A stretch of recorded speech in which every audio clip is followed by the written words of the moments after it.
Hey guys, tonight we step through the gates of Versailles, that impossibly opulent palace where every hallway smells faintly of beeswax, rosewater and trouble. It's not just the gilded ceilings that catch your eye, it's the way shadows pool in corners, as if they're listening. And trust me, if you were really here in the 17th century, you probably wouldn't survive this place for more than a week. Forget modern dating drama. Here, the stakes are your life, your family's fortune, and whether you get the right seat at dinner. So before you get comfortable, take a moment to like the video and subscribe, but only if you genuinely enjoy what I do here. Oh, and tell me in the comments your city and what time it is right now. I want to know who's awake with me for this one. Now, dim the lights, maybe turn on a fan for that soft background hum, and let's ease into tonight's journey together. The first thing you notice walking into Versailles is the shine, mirrors, chandeliers, polished marble floors. But the second thing you notice is the eyes. People don't just look at you here, they measure you. Every embroidered cuff, every curl in your wig, every flicker in your gaze is catalogued and filed away for later gossip. You can feel the weight of that scrutiny, but also the pull of it. The palace hums with a constant undercurrent. Who is in favour, who is falling, and who just might be climbing? The Sun King himself, Louis XIV, is the blazing centre of this world. Everyone orbits him, hoping to catch a sliver of his warmth, or at least his attention. You watch him glide across the marble courtyard, the red heels of his shoes flashing. Yes, Louboutin didn't invent that. He wears his authority the way others wear perfume, layered, intoxicating, and maybe a little overpowering. Around him, courtiers arrange themselves like flowers towards sunlight, desperate to bloom in his gaze. But the real story, the one whispered in powder rooms and behind fluttering fans, isn't about taxes or wars. It's about love. Or at least the version of love that survives here, strategic, dangerous, and dressed in silk. Versailles runs on desire as much as on protocol, and its mistresses are more than just pretty faces. They are political players, their influence running in currents beneath the surface, unseen until a rival suddenly finds herself reassigned to the provinces, or worse. You catch a glimpse of one such woman drifting through the Hall of Mirrors. Her gown is a pale blue silk that catches candlelight like water. Everyone notices her, but nobody speaks directly to her. That's part of the dance. Layers of etiquette so thick that conversations happen entirely in glances and the tilt of a head. The air smells faintly of orange blossom, the king's favourite, and you can't tell if it's coming from her or if she's simply standing close to him often enough that the scent has soaked into her. And here's a fact for you. Versailles wasn't always this grand. Before Louis XIV expanded it into his glittering statement piece, it was just a hunting lodge. Imagine, the most powerful palace in Europe started as a getaway spot for chasing deer. But Louis understood something. Control isn't just about laws, it's about spectacle. By making Versailles the centre of political and social life, he could keep the nobility right under his nose, and by keeping them entertained, distracted and dependent on his favour, he could also keep them from plotting. Of course, where there's spectacle, there's also the backstage chaos nobody wants to see. Not all the mistresses at Versailles had happy endings. In fact, most didn't. Take the case of Louise de la Vallière, Louise's first major love. She was sweet, shy, and utterly unprepared for the shark tank that was court life. She ended up retreating to a convent, trading silks for simple wool, her heart broken and her health failing. People whispered that she'd fled not because she'd fallen out of love, but because she couldn't stand the poison of the court's constant scheming. And speaking of poison, literally, there was the affair of the poisons in the 1670s, a scandal so dark it sounds like something out of a Gothic novel. Fortune-tellers, black magic, and actual arsenic were rumoured to be in the arsenals of those who wanted to get ahead in the king's favour. Whether every accusation was true or not is still debated by historians. But one thing's clear, at Versailles, love could be as lethal as politics. Some scholars still argue over just how much sway the king's mistresses really had. Were they true political forces, shaping foreign policy and appointments from behind the silk curtains of the royal bedchamber? Or were they more symbolic, beautiful pawns in a game the king alone controlled? The truth, as always, probably lies somewhere in between. But from the way the court tilts towards certain women, the way petitions seem to find their way into their hands before reaching the king, You suspect influence here is as much about timing and trust as it is about formal titles. As night deepens, you notice the palace transforms. The marble glows softer, the gilding turns honey-coloured in the candlelight, and the shadows grow longer. Laughter drifts down the corridors, punctuated by the gentle click of shoes on polished floors. Somewhere, a harpsichord plays, and in a far corner, behind a half-open door, you hear the muffled sound of two voices, low, urgent, and far too close for mere conversation. You're not meant to hear them. You're not even meant to know they're there. But this is Versailles, and the air is thick with things you're not meant to know. The next morning, Versailles wakes slowly, as if reluctant to trade candlelight for daylight. Pale sun filters through tall windows, spilling across silk-draped beds and half-finished love letters. Servants move like ghosts carrying trays of chocolate, thick, spiced and scandalously expensive, into bedchambers where favours are courted over breakfast. You follow the sound of polished heels clicking against parquet floors toward the king's apartments, where Louis XIV, the Sun King himself, begins his daily ritual. It's not just waking up for Louis, it's the lever, a carefully choreographed performance where courtiers, arranged by rank, witness the king being dressed. Imagine starting every morning with an audience rating your choice of stockings. The room smells faintly of lavender water and freshly ironed linen.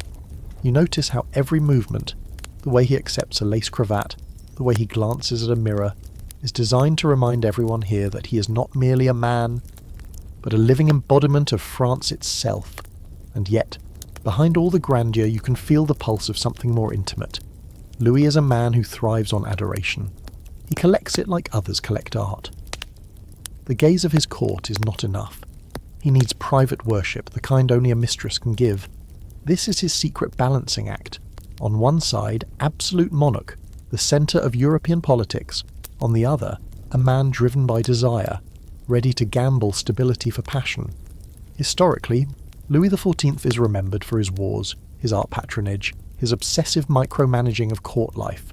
But there's another record, less official, more whispered, that tells of his entanglements shaping policy. For example, Madame de Maintenon, his later mistress and eventual secret wife, was rumoured to temper his more reckless impulses, steering him toward religious piety. In contrast, Athena de Montespan, the dazzling beauty who once held him rapt, encouraged a court of extravagance, wit, and unapologetic indulgence. These women were more than ornaments. They were weather vanes for the king's mood, and by extension France's direction. You catch Louis in a rare, unguarded moment. He's listening to a court musician play a soft air on the lute, his expression almost wistful. Then, as if remembering himself, he straightens, his voice booming with orders for the day. One hand rests on the hilt of his sword, not because he expects to use it, but because it reminds everyone he could. The spell is broken, but you saw it. The man beneath the crown, vulnerable to beauty, music, and the subtle power of those who know how to wield both. Here's a quirky detail. Louis's obsession with control extended to his love life in ways you might not expect. He was known to stage elaborate hunts, not just for game, but for romance, turning the forests around Versailles into theatres for courtly seduction. These events were dripping with symbolism: the chase, the capture, the prize. A deer might be the official quarry, but everyone knew the real trophies were stolen kisses and exchanged glances beneath the trees. Of course, such games came with risks. The court was a place where everyone knew everything, or claimed they did. Courtiers became living newspapers, passing along tidbits that could elevate or ruin a person overnight. A simple rumour that a certain lady had lingered too long at the king's side during a dance could trigger a chain reaction of jealousies, accusations, and strategic alliances.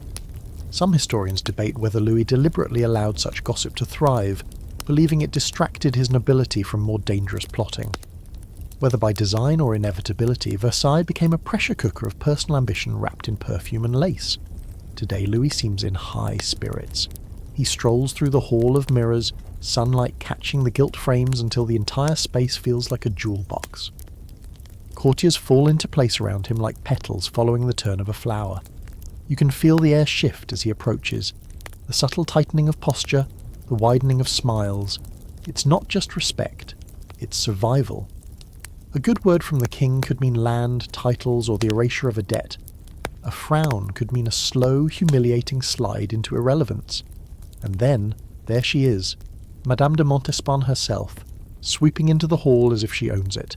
Her gown is the colour of deep claret, heavy with embroidery, and her eyes sparkle with the knowledge that the king's gaze is already fixed on her. She offers him a curtsy so slight it borders on insolent, a private joke between them. The entire court notices, of course, but pretends not to. Here, every gesture is theatre, and the audience always understands the subtext. As the day unfolds, you begin to understand that Versailles isn't just a palace, it's a stage set for Louis XIV's lifelong play, with acts of war, peace, devotion, and betrayal. The Sun King's secret isn't just that he has mistresses, it's that he lets them rule in the shadows, their influence woven into the fabric of his reign. Whether they wield that power with grace or malice depends on the woman and the season. The afternoon light turns warm, spilling across the gardens outside. Fountains throw arcs of water into the air, their spray catching rainbows while peacocks strut across the gravel paths. Somewhere in the maze of hedges, a private meeting is taking place. You can't see it, but you can feel it. Another move in a game that's been going on for decades, one that has shaped kings and broken queens. Athena de Montespan doesn't enter a room so much as tilt its gravity. You feel it when she steps past you, the air waking up as if it's just been handed a glass of champagne. The colour on her lips is the exact shade of scandal, and her perfume, amber and orange blossom with something darker humming underneath, arrives a heartbeat before she does. She leaves a thin trail of murmurs behind her, courtiers recalibrating smiles and allegiances with the speed of card sharps. You watch the king's face soften. His posture shifts almost imperceptibly, as if the centre of the room has slid 3 inches to the left, and he intends to keep standing at the centre. She was born Françoise Athénée de Rochechouart de Mortemart, a name that feels like a chandelier, tinkling, expensive, difficult to dust. She comes from one of the oldest noble houses, the Mortemarts, who carry witty cruelty the way other families pass down eye colour. You pick up a fragment of her laughter and understand immediately why people underestimate her. It sounds frivolous, like spun sugar, and then the words arrive, precise, surgical, often tipped in arsenic. The court calls it esprit mortemart, that razor-flash wit that kills without leaving a stain. You've learned enough of the palace footwork to spot the choreography. Athenaeus doesn't chase the king. She allows him to chase her, an artful exercise in distance. She teases with a half-turned shoulder, an almost curtsy, a conversation that ends exactly 1 sentence before he wants it to. In a place where everyone is desperate to give, she withholds. It's irresistible. The king is used to being the sun, but she makes him feel like dawn, fresh, promising, a little uncertain. You can see why he comes back for it again and again. There's a historical fact to anchor you. Athenaeus will bear Louis XIV 7 children, most of whom he will later legitimize, a thunderclap of acknowledgement that reverberates through the genealogies of Europe. You glimpse one tiny slipper, abandoned near a nursery door, silver-stitched and absurdly delicate. And imagine the small feet it belongs to, the miniature versions of the 2 people holding the whole court hostage with their glances. Legitimization isn't just tenderness, it's architecture. Each child becomes a beam in the scaffolding of power, a way to bind families, cement loyalties, rearrange futures. Louise de la Vallière, sweet Louise, still drifts through the corridors like a faded ribbon, and Athenaeus treats her with a softness that is either mercy or theatre. You can't tell which, and that's probably the point. When the 2 women pass one another, there's a barely there dip of heads, a pause so brief it might be the flutter of a candle. Courtiers read it as if it was scripture. The king's eyes flick between them, and the court writes a new gospel of who matters more today. It's not all roses and sonatas. Athenaeus plays a longer game, and she builds an empire of taste. She champions artists, poets, musicians, and cooks the way a general picks officers. The tone of the court shifts around her, richer fabrics, deeper colours, lace that looks like frost. The dinners she curates become sensation itself. Truffled pheasant, candied citrus, a chocolate service so silken it turns conversation into purring. You sit near the end of a gleaming table and see that she governs not by decree, but by appetite. Give a palace better pleasures, and it will vote with its feet. There's a fringe detail that surfaces in whispers after midnight. Love filters. Powdered toad, Spanish fly, drops of something bitter dissolved in wine, trinkets and tinctures that fortune-tellers swear will compel a heart. Do they work? Probably not, unless you count suggestion as chemistry, but the court adores ritual. You watch a lady-in-waiting touch the rim of a cup 3 times, clockwise, the way her cousin swears a wise woman prescribed. It's theatre layered onto theatre, a placebo for the soul. The more rational courtiers scoff, then they drink anyway. You catch Athenaeus in a salon after supper, seated beneath a portrait that pretends to be her but is mostly flattery and oils. She's telling a story about a bishop who confused piety with boredom, and the room collapses into laughter in all the right places. The king, relaxed and feline, looks as if he's found the one person who can spin straw into gold on command. When she turns to you, well, not you exactly, but your corner of the crowd, her gaze lands as lightly as a hand on your shoulder. You feel honoured, even though she's already moved on. Scholars still argue how far her power truly reaches, and you can see why the debate refuses to retire. Did Athenaeus influence appointments and policy, or did she merely decorate the cage? Some point to allies promoted, enemies exiled, and petitions that somehow found the king's bedside after passing through her antechamber. Others insist Louis tolerated adornment, but kept the levers of power firmly in his own hands. You watch her quietly signal a chamberlain, who quietly signals a minister, who quietly changes tomorrow's meeting list, and think, either way, the quiet is doing a lot of work. The gardens, which yesterday felt like follies, tonight feel like accomplices. Athenaeus walks with the king along the clipped avenues, gravel whispering underfoot. A fountain rises, falls and stutters as if trying to deliver a secret in water. They discuss a new theatre project, the choreography of a masquerade, the fate of a nobleman who has been a touch too enthusiastic with his debts. Topics braid together. Power doesn't move in straight lines here. It loops like ribbons through hair. A carriage draws up, lacquer black with gold trim, its panels painted with frolicsome cupids who look like they've seen things they cannot unsee. You recognise it. Her carriage. Though it's rumoured she sometimes lends it to others just to confuse the narrative. That's a trick she likes. Leave footprints in 2 corridors at once and watch the sleuths tie themselves in knots. In a world where information is currency, misdirection pays marvellous interest. The court is a forest of symbols, and Athenaeus plants new ones. She favours a shade of blue that photographers would later hoard if cameras existed. She wears diamonds not as trophies, but as punctuation, dotting the ends of sentences only she hears. She hosts small gatherings where the guest list looks random until you notice the triangle of everyone's debts and desires. She has a kind of moral gravity. People slide down the slope of wanting to please her and find themselves at the bottom of a new alliance. Another fact, because truth keeps the story from floating away. The king institutionalizes spectacle. Under his patronage, Lully's music blooms, Molière's comedies bite, Racine's tragedies ache.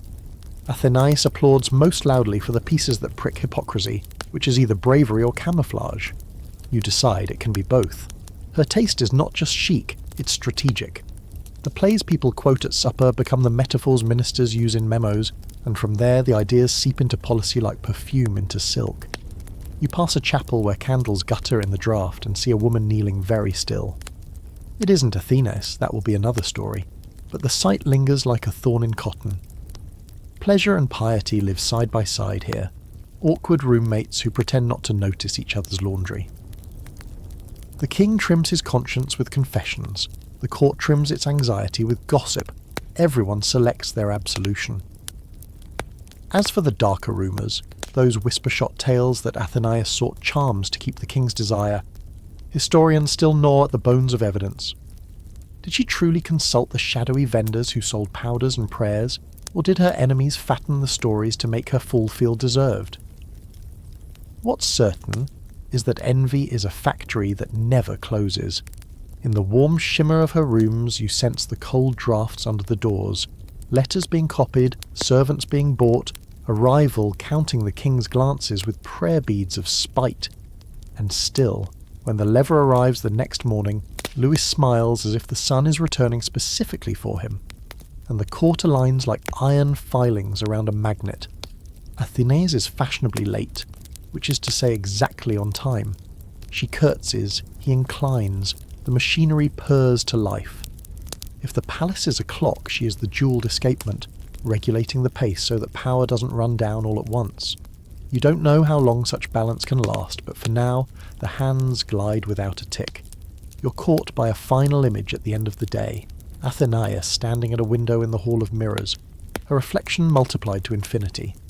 Behind her, chandeliers burn like tame constellations. Beyond the glass, the gardens lie like music stilled between notes. She raises a hand to adjust a curl, and 100 Athenaes do the same. That's the trick of living here. Be singular enough to matter, but fractal enough to survive. She's learned it. For the moment, she rules. The perfume is sweeter tonight, but there's something acrid beneath it, like almond shells smouldering. The corridors feel different too. Courtiers drift in tighter knots, speaking in voices meant to sound casual, but carrying that sharp edge that means something serious is brewing. You can sense it before you even hear the words, the affair of the poisons, a name that will one day sound like fiction, but here, right now, is enough to make people check their wine before they drink. It starts in the city, as scandals often do. Paris, that churning cauldron of rumour and desperation. Fortune-tellers selling charms in back alleys, midwives who double as discreet poisoners, noblemen and women slipping into private rooms to request something that will end a marriage, remove a rival, or keep a lover loyal. But the whispers rise like smoke toward Versailles, and when they arrive, they carry the king's name in their embers. The fact is chilling. In 1677, police uncover a sprawling network of fortune-tellers and magicians, peddling everything from love powders to lethal doses of arsenic.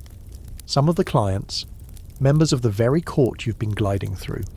The scandal blooms with names, some important, some aspiring, and the king orders a special tribunal, the Chambre Ardente, to root it out. It's called the Burning Chamber not because of the fire in its hearth, but because of the heat it promises to bring to anyone summoned. Among those whispered into the net is none other than Madame de Montespan. You can almost feel the palace inhale when her name first surfaces. Surely it's absurd. She is the favourite, the mother of royal children, the beating heart of courtly fashion. And yet, the story that grows is intoxicating.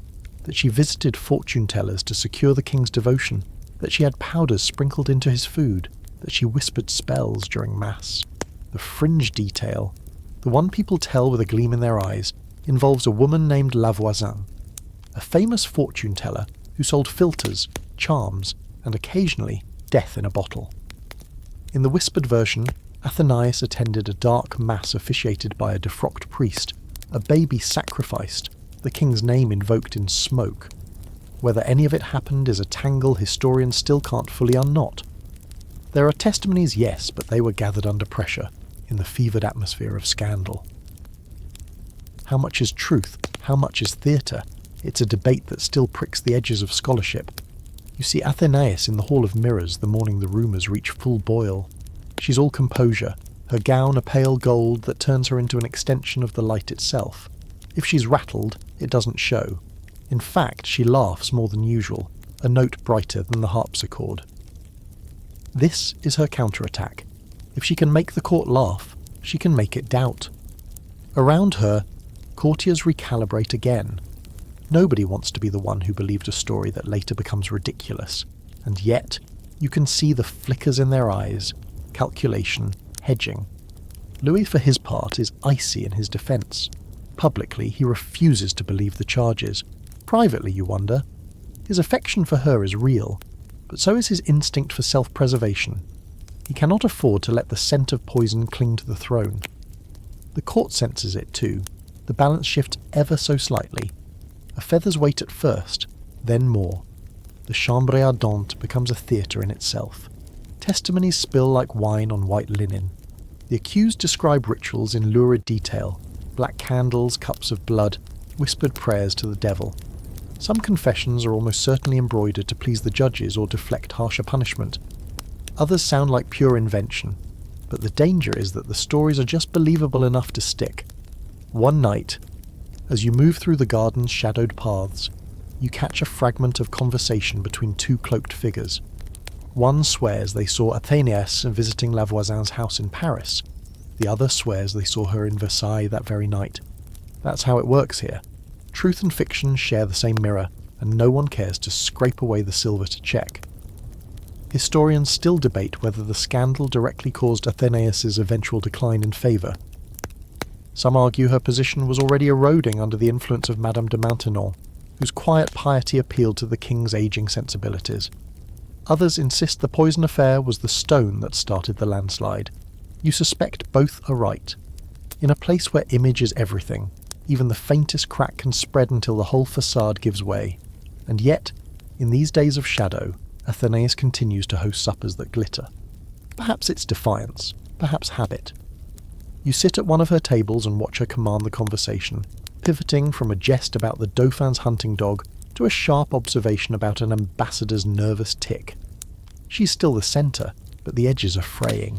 People glance at her when they think she isn't looking, measuring how much longer it's safe to be close. You think of the first night you saw her with the king, how the room tilted toward her like flowers toward light. Tonight the tilt is subtler, the pull less certain.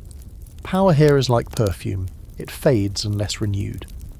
Athenaeus is fighting to stay the fragrance in the air, but you can almost smell the next scent waiting in the wings. By the time the tribunal winds down, many have been executed, others exiled, and more than a few reputations shredded beyond repair. Athenaeus survives, of course. She will keep her apartments, her jewels, her title as maîtresse en titre for a time, but the shadow never fully lifts. The court, once a place she mastered, now contains corners she can't quite light. And Versailles. Oh, Versailles learns from this. The laughter is a little sharper, the secrets kept a little closer, the masks tied a little tighter. If love was already dangerous here, the affair of the poisons makes it lethal.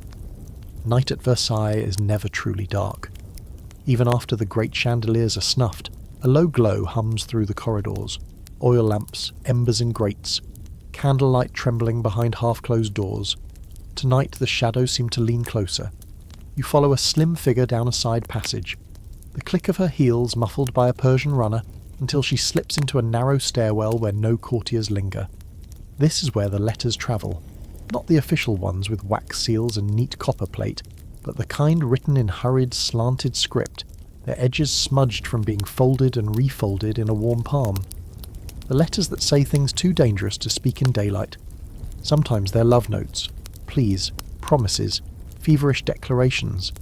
Sometimes they're warnings. Occasionally, they're instructions meant to change the course of a career or a life. You pause at the turn of the stair, listening. Below, a servant, young, shoulders drawn tight, accepts a folded square of paper from a lady in waiting. She doesn't look at him. Instead, she adjusts the cuff of her gown, her other hand still lingering on the banister. Without a word, he tucks the letter into the lining of his coat and vanishes into the warren of service corridors. It's an exchange so brief you could mistake it for nothing. But here, nothing is always something.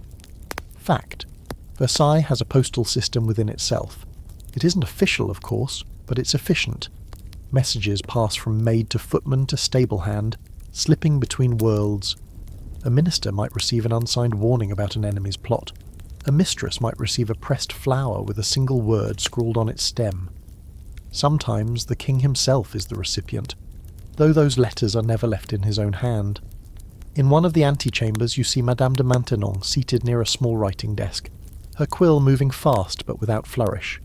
The room smells faintly of ink and beeswax polish. She looks up briefly, meeting your gaze with the sort of calm that feels like armour.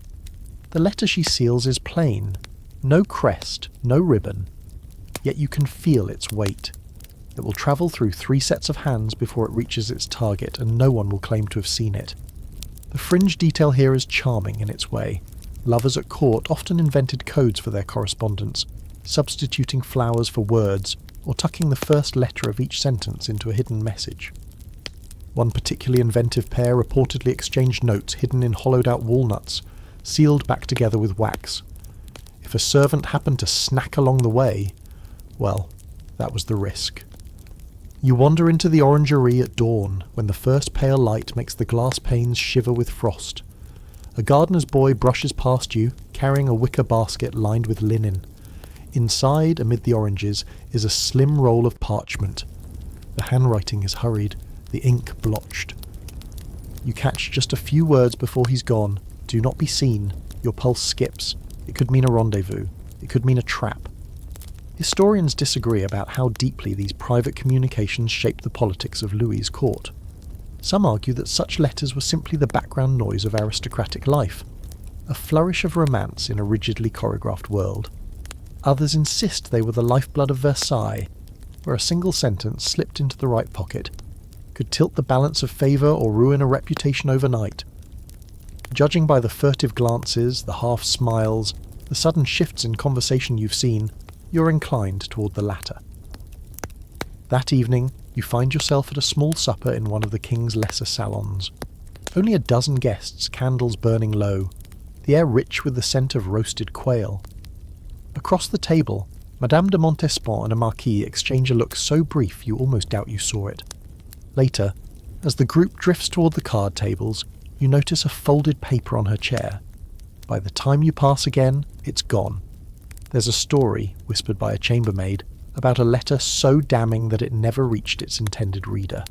It was intercepted by a rival, who kept it hidden for years, waiting for the moment when it would do the most damage. Whether it ever surfaced is unknown. Perhaps it still rests in some hidden drawer in the palace. The ink faded, the paper brittle, the word still sharp enough to draw blood. As the night wears on, you walk through the hall of mirrors, your own reflection multiplying into the distance. You think about the letters you've glimpsed, the ones you'll never see. In this palace, truth isn't a single document.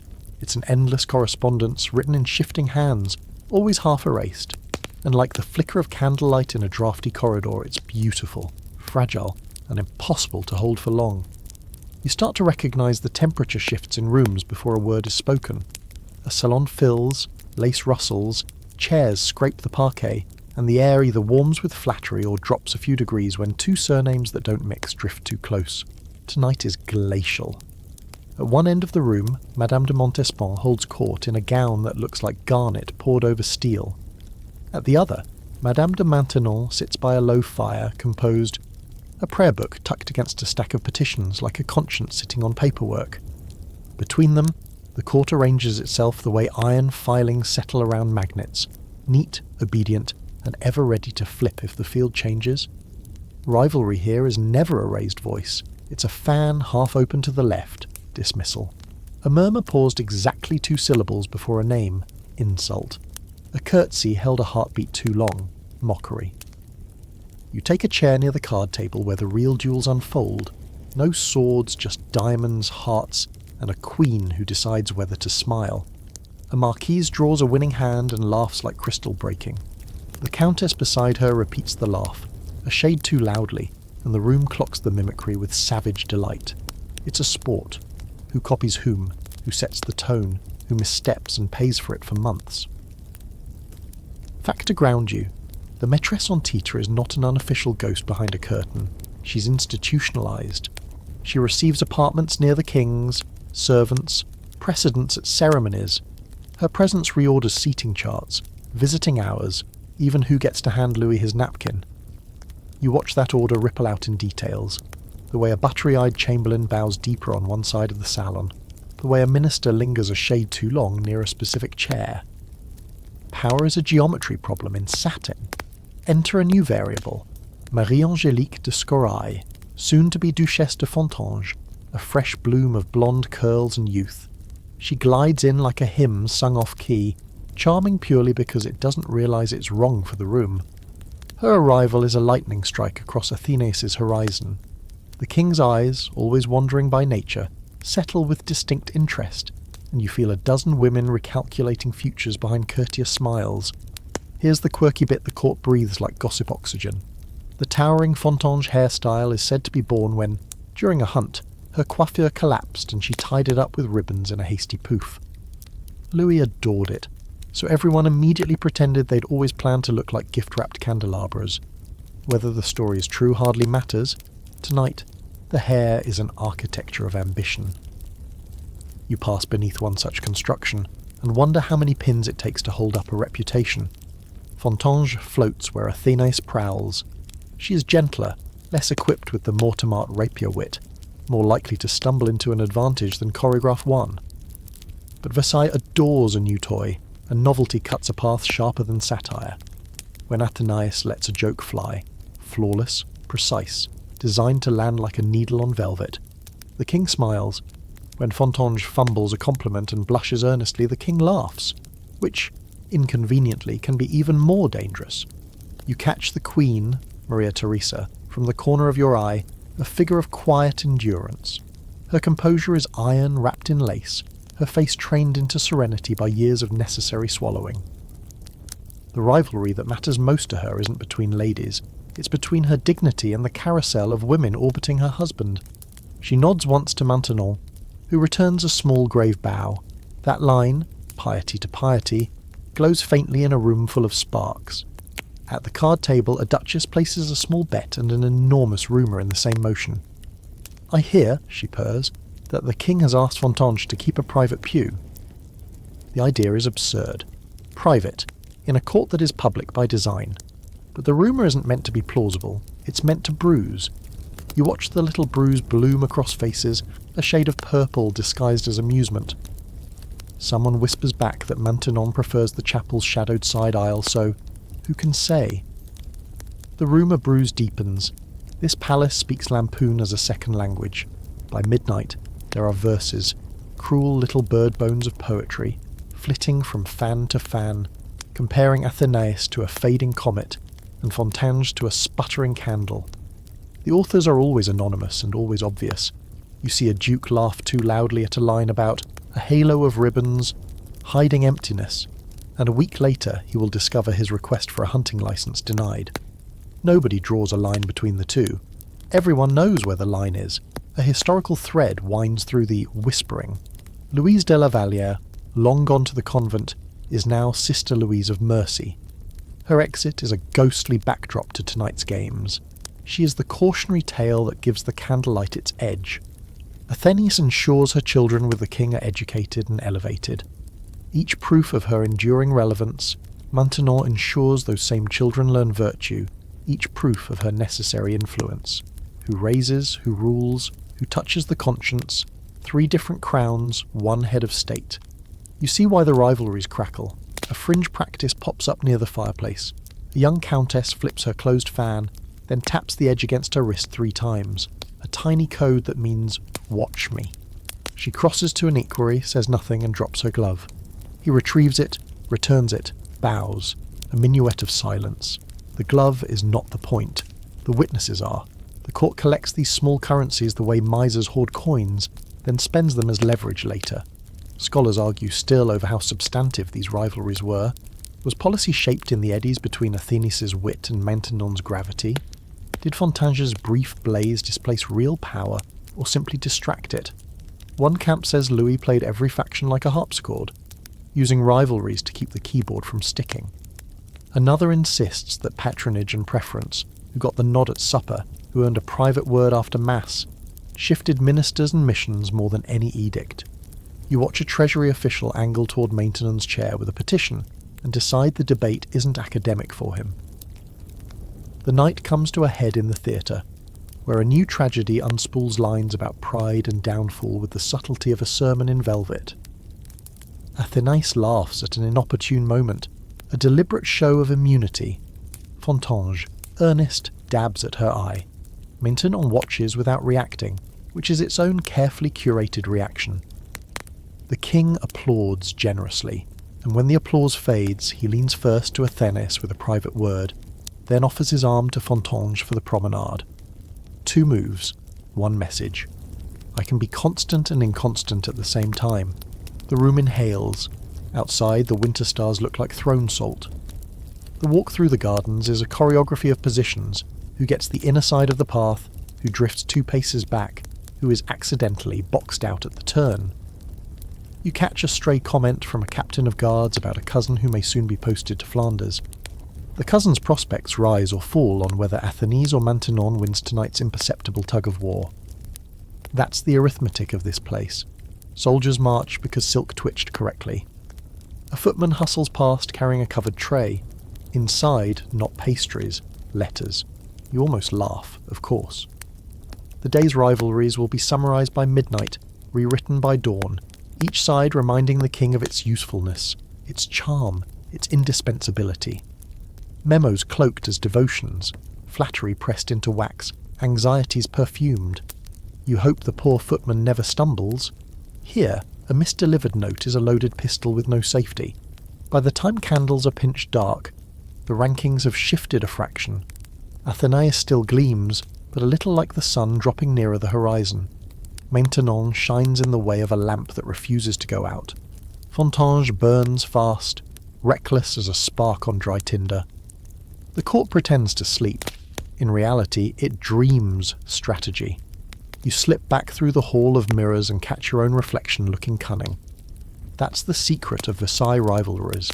They don't just belong to them, they recruit you, your tastes, your laughs, your seating choices, until you realise you've been playing too. In the end, the daggers here are polite, the wounds invisible, the victories recorded in seating charts and christening sponsors. The losers develop sudden piety, or sudden bronchial complaints, or sudden invitations to estates very far from Paris. The winners wake to the lever, smile, and do it again. You learn quickly that luxury at Versailles is not a cushion, it's a contract. The doors that swing open for you also close behind you with a whisper that sounds a lot like a lock. Step inside the apartment set aside for a favourite and the air changes. Warmer, richer, weighted with silk draperies and responsibility. Candles burn in clusters, multiplying light across gilt mouldings. A fire spits softly. A Sèvres cup of hot chocolate sits so thick it coats the tongue like velvet sin. The rug underfoot is so plush your steps barely make a sound. Which is convenient because nothing here should announce itself before the king does. The room smells of orange blossom and beeswax, the court's daily incense.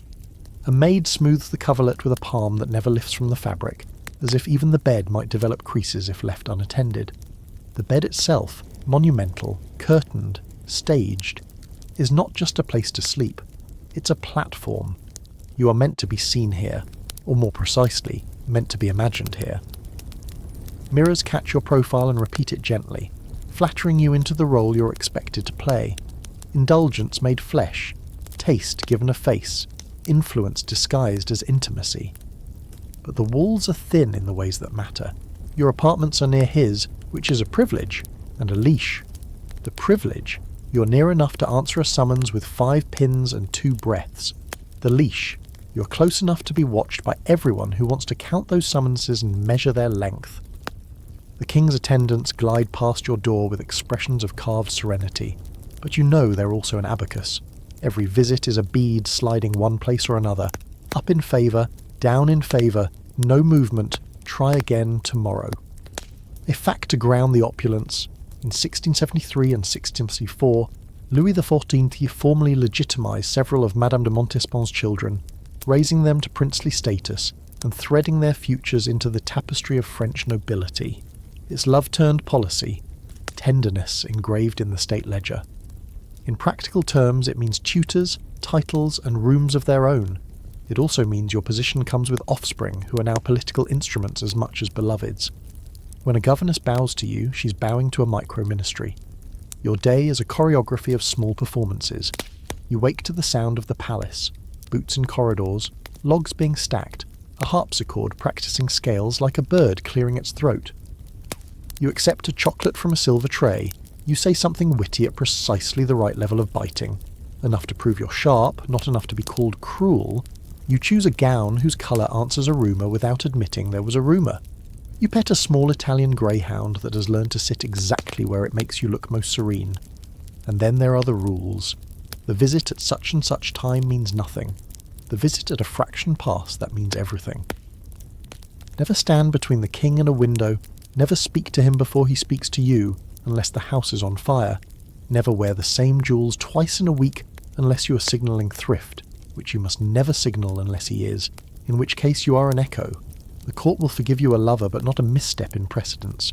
People here would rather watch a heartbreak than a seating chart fail. Your purse is full, but the lock on it is not yours.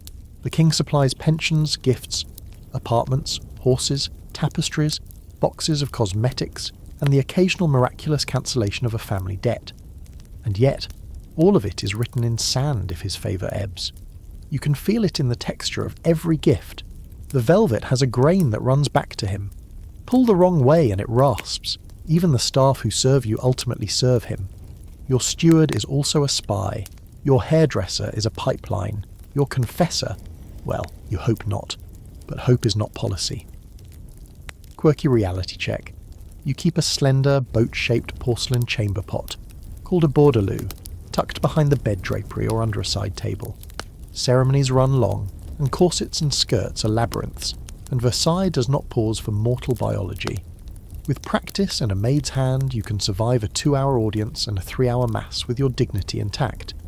You will never admit to owning this object, and yet you will select the prettiest one. This, too, is the cage. Even your secrets must be decorative. What you wear is armour, whalebone and ribbon, silk and whiff of ambergris, a lace collar that looks like frost captured mid-bloom. A miniature of the king rests against your sternum, warm from your skin. A tiny reliquary of a saint is sewn into the lining because one never knows which protection will be needed, heaven's or his. You've learned to walk with a book balanced on your head not because anyone asked you to, but because composure is believable when gravity approves it. A fringe habit creeps into fashion. Little sachets stitched into corsets, stuffed with rosemary, angelica and crushed juniper to fend off bad airs and, depending on who you ask, bad intentions. You pretend it's just for the scent, but you still touch the seam before stepping into the corridor. In a palace that believes in both incense and rumour, why not tend to both? A lady's maid swears she knows 4 words that turn envy aside. A footman swears if you cross the marble courtyard diagonally before noon, you'll have the king's eye by evening. You smile, nod, and do the thing anyway. Historians argue still about what this life amounts to. One camp says the gilded cage is still a cage, that the maîtresse en titre, however glittering, remains a subject of the king's will, her fortunes contingent on his appetite, her agency a performance graded by a man.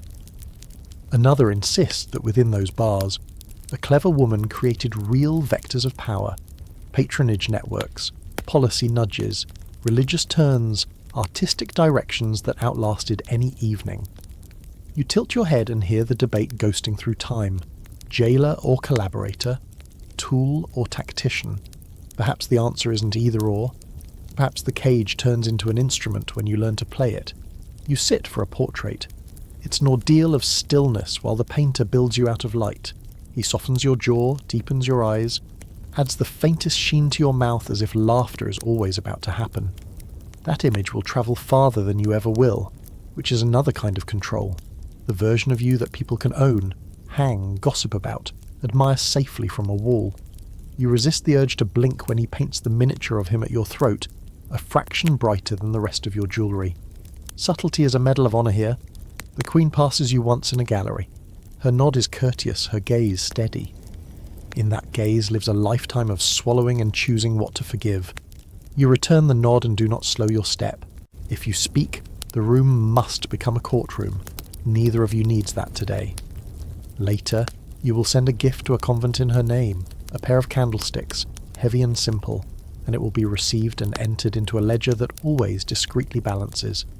At night the cage sings. You lie awake listening to the palace breathe, flues ticking as they cool, distant laughter fading, a guard's halberd ringing softly against a stone. A note arrives with no seal. Tomorrow, the fountain's at 2. You burn it over the candle and watch the ash curl like a ribbon. You think of the women who came before you and the ones who will come after, each of you learning this same paradox. The closer you move to the centre, the more your orbit is fixed. In the morning, you perform nonchalance for the world. The lever is brisk, your smile is a precise temperature. A minister bows deeper than yesterday. A poet sends verses filled with metaphors that say you, but mean he.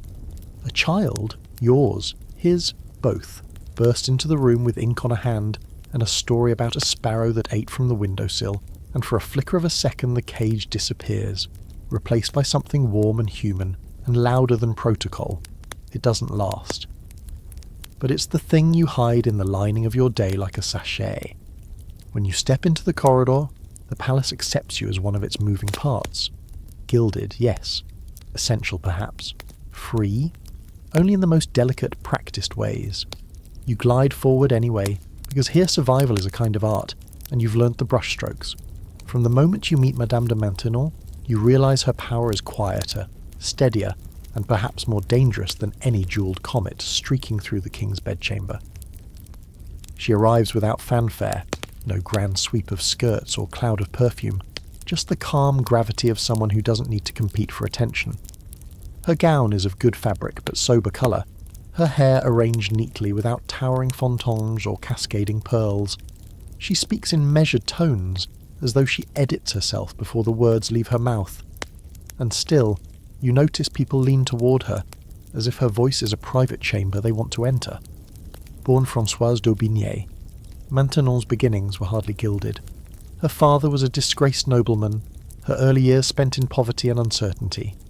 Yet here she is, first as governess to the king's illegitimate children with Madame de Montespan, then as his confidante, and eventually his secret wife. A fact that's as solid as any stone in Versailles.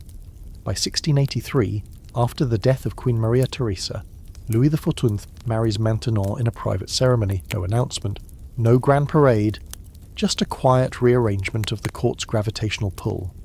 If Montespan ruled with wit and beauty, Maintenon rules with patience. She does not dazzle the court with extravagant entertainments. Instead, she reshapes the atmosphere entirely. The salons grow quieter. Gossip is frowned upon. The king spends more time in the chapel. She prefers religious conversation to ribald wit, charity to excess, modesty to glitter. This shift does not endear her to everyone. Those who thrived in the golden chaos of Montespan's reign now find themselves constrained, the fun drained from their cups like last night's wine. But for Louis, aging and growing more devout, the change is a comfort. You watch her during a lesson with the royal children.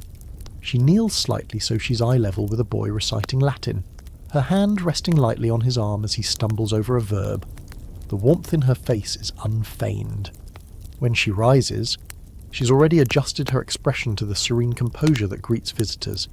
It's not an act, it's a skill, the ability to inhabit two worlds without letting one stain the other.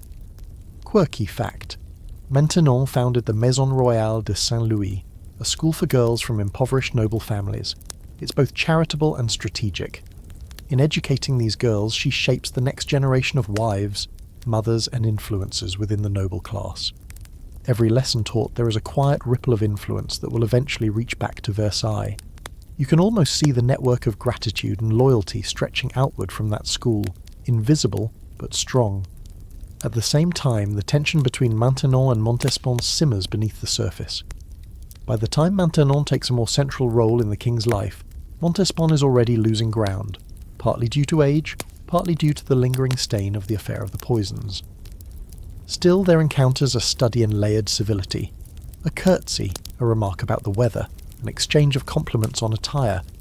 Underneath, they are both measuring each other's hold on the king's heart and mind.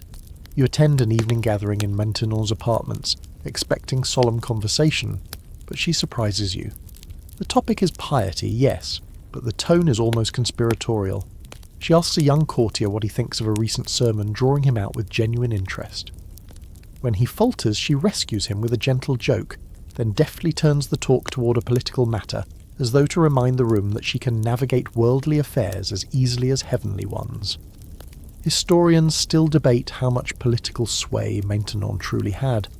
Some claim she was the king's moral compass, steering him toward religious tolerance in some cases and harsher measures in others.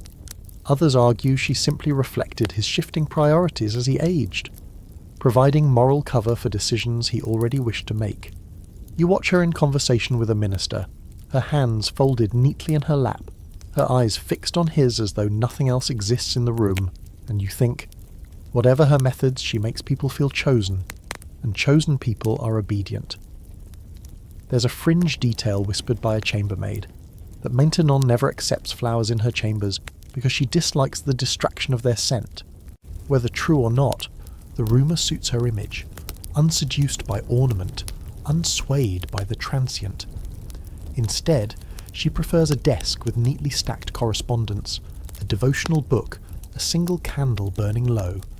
Even her leisure feels like work toward a purpose. Her relationship with Louis is one of deep companionship. They dine together privately, sometimes reading aloud to each other, passages from scripture, histories, even the occasional poem.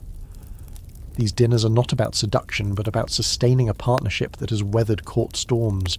You imagine the two of them seated at a small table, the clink of silverware softened by conversation. The world outside their door churning with intrigue they can, for an hour, pretend not to notice. The court adjusts around her, as it always does with whoever holds the king's attention. But the tone is different now. The masks are fewer, the gossip quieter, the extravagance tempered. Versailles under Maintenon's influence feels like a great ballroom where the music has slowed.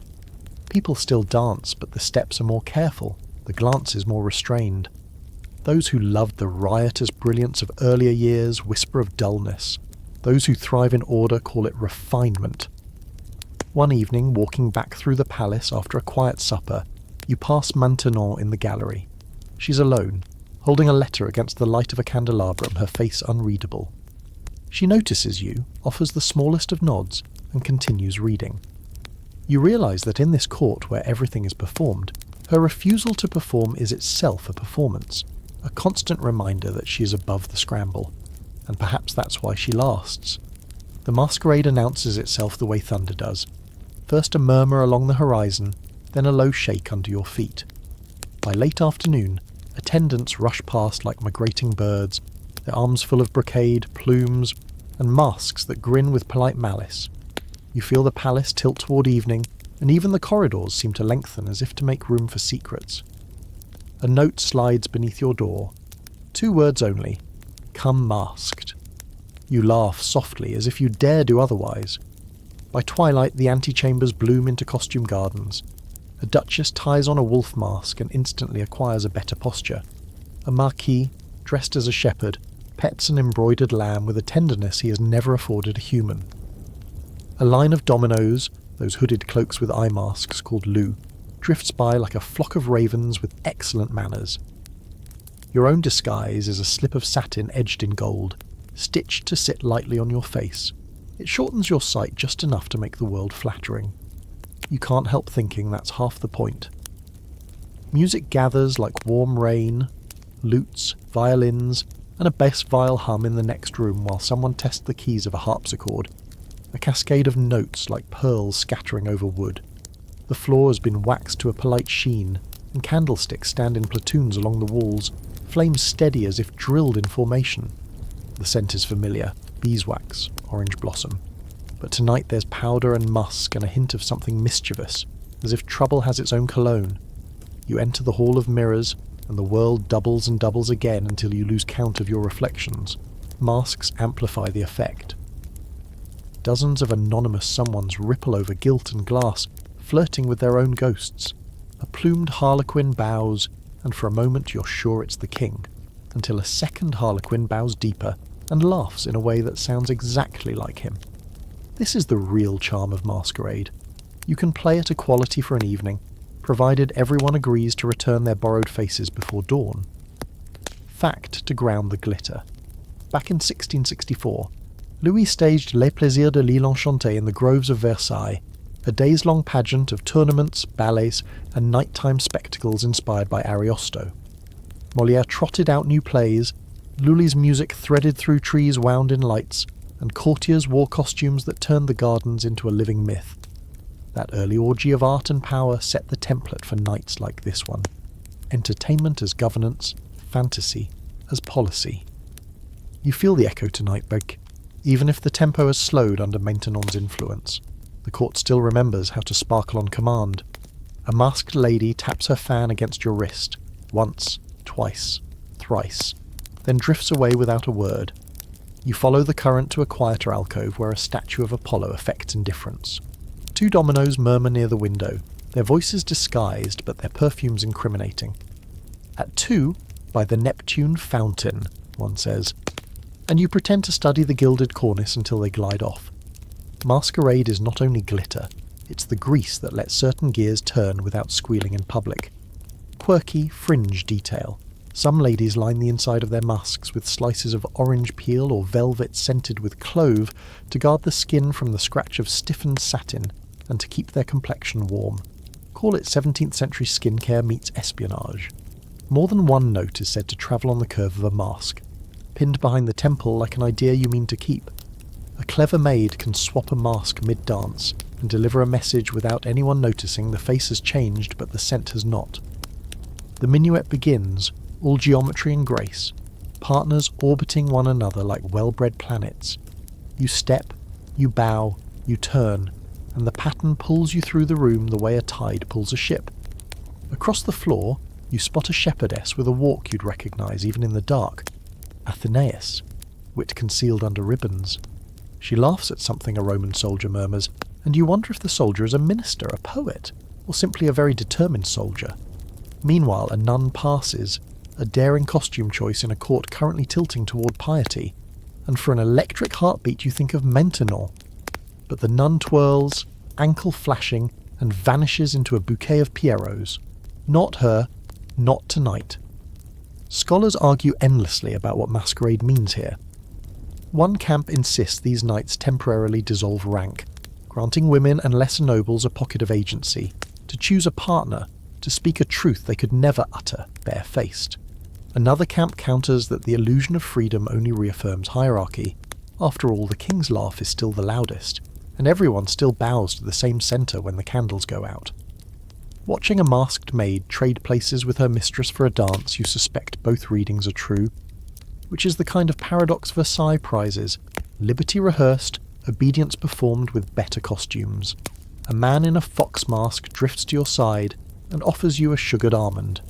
For courage, he says, voice pitched low. You accept, because why refuse symbolism when it's handed to you in candy form? The almond cracks sweetly, and you realise the fox is testing whether you will take anything from anybody tonight. You smile without answering, and the fox melts back into the menagerie. Your reward for caution is a fresh view of the room. Here a gloved hand slipping a letter into a sleeve, there a masked cavalier miscounting the steps and earning a burst of laughter that travels like a spark. You move toward the terrace where the air is cool and real moonlight displaces the artificial. The fountains are awake, their arcs silked by starlight, the spray kissing your cheeks with a soft chill. Couples wander the gravel in pairs, trios, bossed quartets. Mathematics becomes flexible after midnight. Somewhere a flute plays a tune that pretends to be improvised and is probably exactly so. A masked figure in a black domino pauses by your shoulder, then, without looking, says, "The Dauphin favours Spanish horses this year." You murmur something non-committal and the domino answers, "Wise." He, or is it she, drifts away, having delivered a message disguised as gossip, disguised as nothing at all. Inside, again, a short tableau is being staged, a myth of Diana and Actaeon, of what happens when a mortal sees too much of a goddess. Subtlety, not invited. Athenaeus, not dressed as Diana but applauding loudly, turns the scene into a lesson aimed in 3 directions at once. 1. Do not presume upon the favour you enjoy. 2. Everyone is mortal under a mask. 3. You, watching, are implicated. Versailles likes its morals gilded, but it likes them. In a salon off the main hall, a round game of forfeits produces small dramas. A captain is commanded to kneel in front of a lady and recite the last line of the last poem he read. He kneels. The line is scandalous. The room inhales, then laughs. The lady, Fontange, reckless as ever, blushes and hides her face behind her feathered fan. The feather shakes, genuine mirth, or fear disguised as it. As the tokens exchange hands, you note a ribbon tied to a ring, a colour Athenaeus has been wearing lately. Someone knows how to plant edits in the night's script. The candles burn lower, forming halos in the mirrors. Music slackens into smaller circles, conversations lengthen, slide, vanish. The juggler in a silver mask moves through the crowd, dropping nothing, which in itself is impressive given what everyone else keeps dropping. Guard, pretense, a name they shouldn't say aloud. You cross paths with a masked monk, who smells like the king's own cologne. You tip your head the barest degree. He doesn't miss a step. Sovereignty takes a stroll, and everyone pretends not to recognise its gait. Another fact glints beneath the velvet. By 1682, when Louis officially installs his court at Versailles, masked balls are part of the rhythm of the year, especially during carnival season, regulated, anticipated and curated as carefully as any council meeting. This is not chaos, it's choreography with better shoes. The king has learned that people will tell you the truth if you give them a costume and a tune. Whether he listens for policy or for pleasure remains another open question scholars like to tilt at. By the time the last chaconne sighs into silence, masks come off in little bursts of revelation. Some faces surprise you, others confirm what their hands had already confessed. You remove your own and feel the room look back with fresh recognition. Ah, so it was you. The night resets to rank with a soft collective shrug. Titles reattach, names return to their proper places. The spell doesn't so much break as decide it's had enough for one evening. On your way out, you pass an abandoned fox mask face down on a window seat, its ribbon untied, its expression mysteriously unchanged. You resist the urge to try it on again. Enough mischief for now. The palace returns to its usual palette: beeswax, marble, measured glances, and the masquerade's afterglow lingers like perfume on a cuff. Somewhere, two people keep their appointment by Neptune. Somewhere else, a letter written at midnight will arrive at noon and tilt a day's fate by 1 degree. You slip back through your door and put the mask on the table. For a moment, the silence holds you as tenderly as the music did. Then the palace breathes again, flues ticking, guards shifting, a far-off laugh. You're smiling before you realise it, which is how nights like this work. They hand you a memory and a headache and a question you won't answer. Were you more yourself behind the satin, or are you more yourself now? The convent is colder than you expected. The air tastes of stone and candle smoke, and the corridors seem to stretch longer than those at Versailles, though stripped of gilding.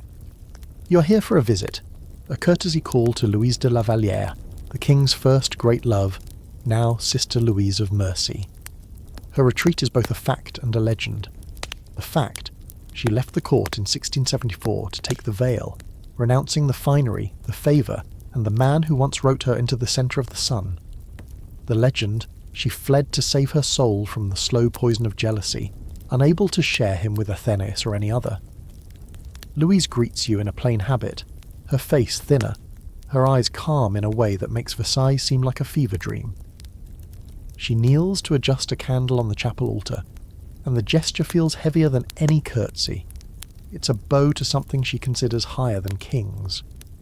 Her voice is soft, but each word lands with the certainty of someone who has chosen the smaller room over the grander stage and believes she made the better bargain.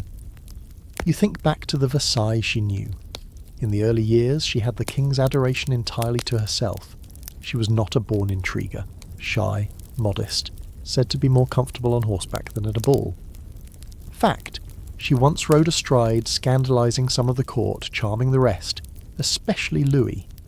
Their affair was passionate, almost innocent by court standards, and when she bore him children, he legitimised them, an act of rare favour for a mistress so unpractised in the art of political manoeuvre. But innocence is a fragile currency at Versailles. The entrance of Athenius into the king's life was not just a romantic shift, it was a complete redrafting of the rules.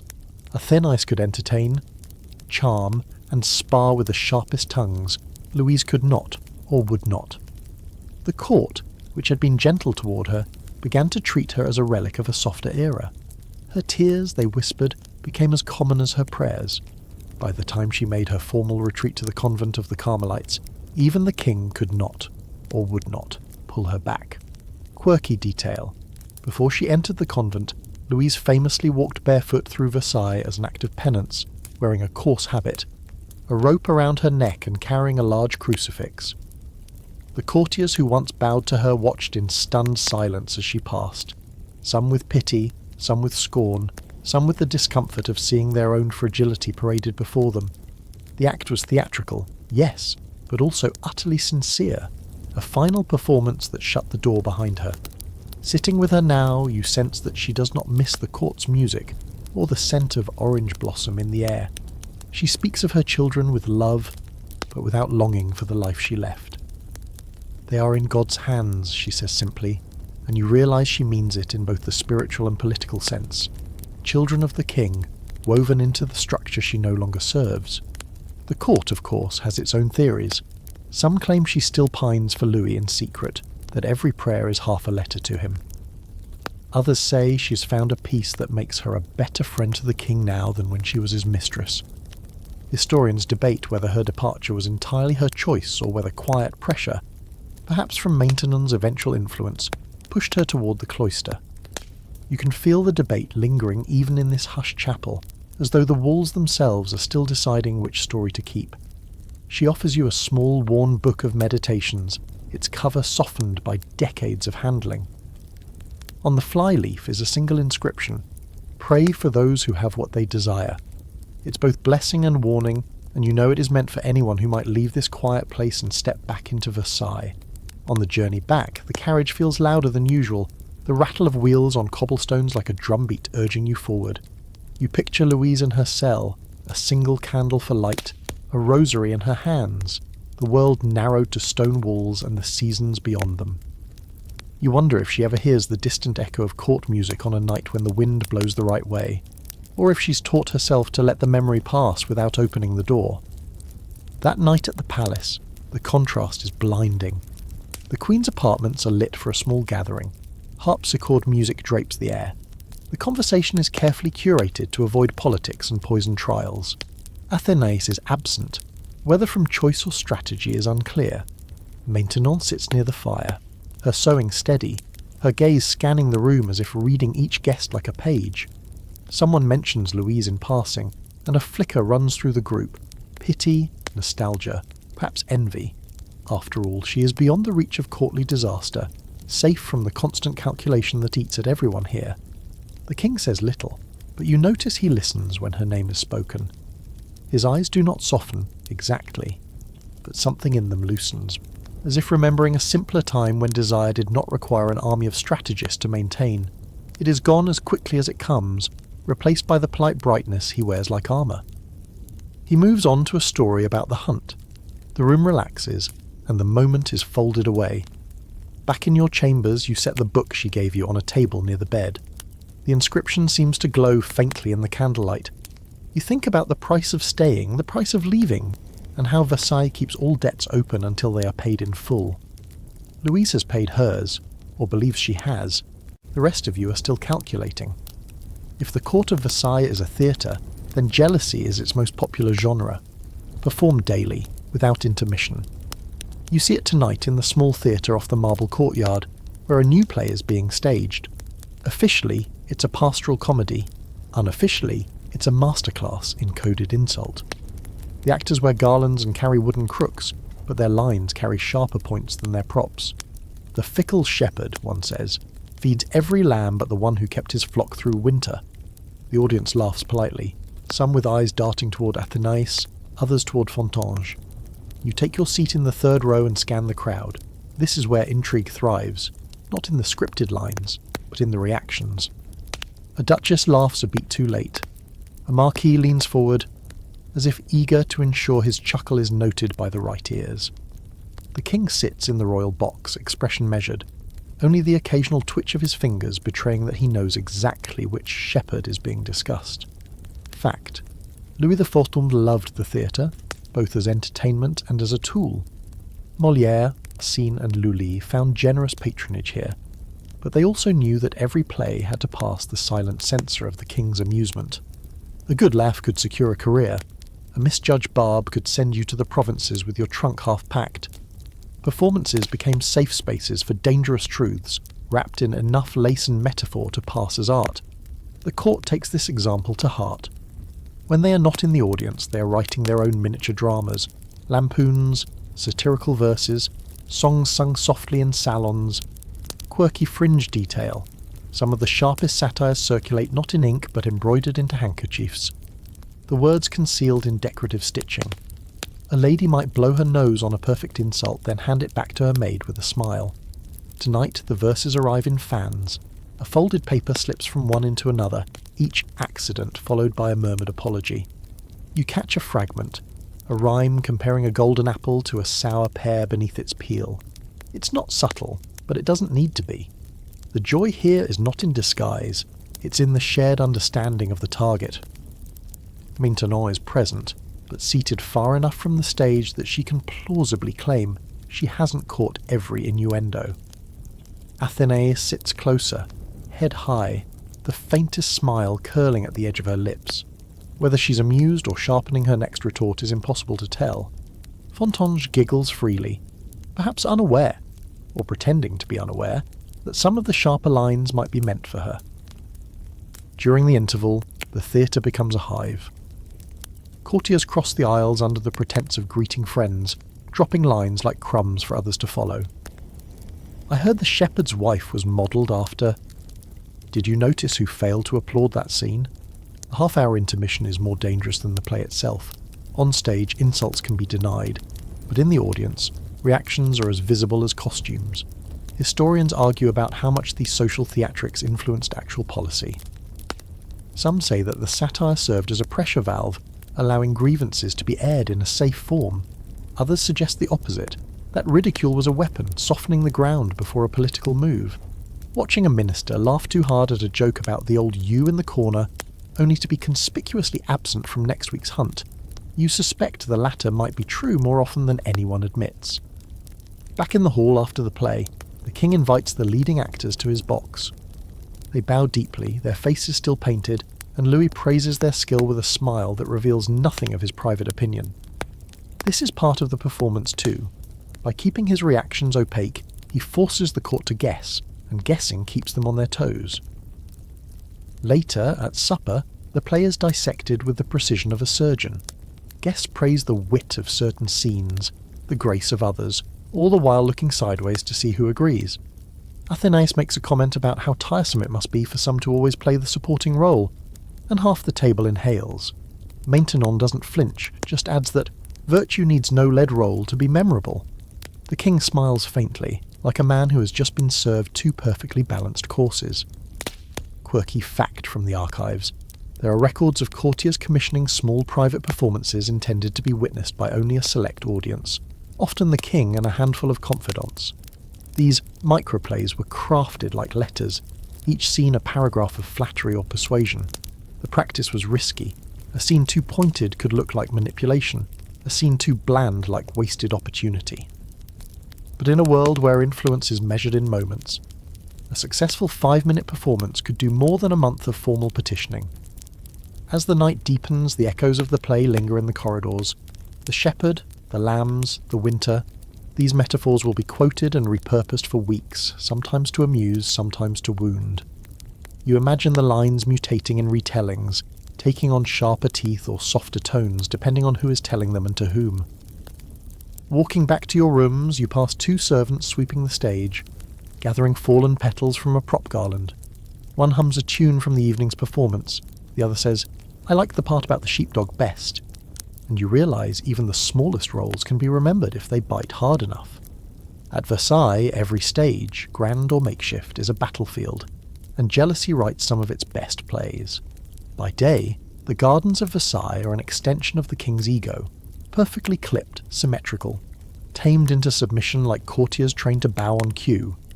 But at night they become something else entirely.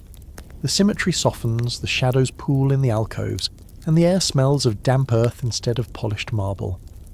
You step through a side door, away from the hall of mirrors, and the night wraps itself around you like a velvet cloak. The gravel crunches underfoot, loud in the stillness. Torches burn at intervals along the main paths, but the smaller alleys of hedges are unlit, their darkness broken only by the pale gleam of moonlight on stone statues. A breeze carries the scent of jasmine from somewhere deeper in the gardens. It's quieter than the salons, but not empty. You can feel eyes in the dark before you hear a single footstep. Fact: Louis XIV's gardens were designed by André Lenotre, who thought of them as theatre stages in their own right. Every path, fountain and grove was built for spectacle, places where the king could be admired while strolling, where processions could impress foreign dignitaries, and less officially, where courtiers could disappear for conversations too delicate for the gilded rooms. The famous Bosquet de la Reine, for example, was as likely to host whispered strategy as a summer concert. You hear the faint trickle of water and follow it to the colonnade grove, where marble arches stand in a ring around a central fountain. Tonight, the fountain is silent, but 2 masked figures stand beneath the colonnade, speaking in low tones. You catch a phrase, the minister will oppose it, before a rustle of fabric warns you they've noticed your approach. One of them slips away down a side path, the other lingers just long enough to make sure you saw their face before disappearing. At Versailles, even accidents are choreographed. Quirky fringe detail. Courtiers often time their chance meetings in the gardens by using the illuminated fountains as signals. During summer evenings, certain fountains would be lit for specific intervals, each one a kind of clock for those who didn't want to be seen checking a watch. A lit Latona fountain might mean it was time to end a conversation. A darkened dragon fountain might mean the path ahead was clear. Some use the changes to send messages, standing near a particular feature at a particular moment as a wordless signal. You wander toward the orangery, its terraces glowing faintly in the moonlight. Rows of orange trees in massive pots give off a faint sweet aroma. A young nobleman is leaning against one of the balustrades, a folded note in his hand. When he notices you, he quickly tucks it into the pot's soil, covering it with a sprinkle of dirt. He bows politely, then strolls away, leaving you with the sudden urge to dig it up. But that would be too much like work, and besides, you suspect the note's message isn't meant for you. The debate among historians is whether the gardens were truly private at night, or whether every secluded corner was still under some kind of surveillance. One school of thought insists that the king's guards and discreet attendants knew every tryst and conspiracy that bloomed here. Another argues that the gardens provided the only real moments of freedom the court ever enjoyed, however brief.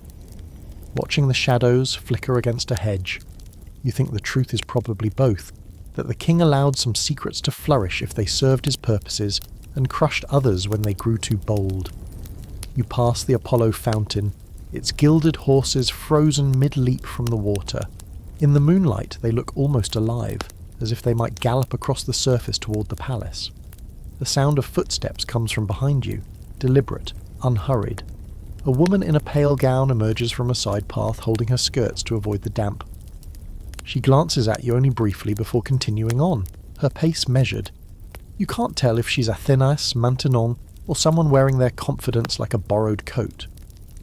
The Neptune fountain is lit tonight, the water catching the firelight in 1,000 glittering drops. A couple stands at its edge, their heads close, their laughter soft but edged with urgency. You think of the note left in the orangery's soil and wonder if this is where it was meant to lead. The man glances over his shoulder and the woman tilts her head in a gesture that could mean anything, from go to stay to we've been seen.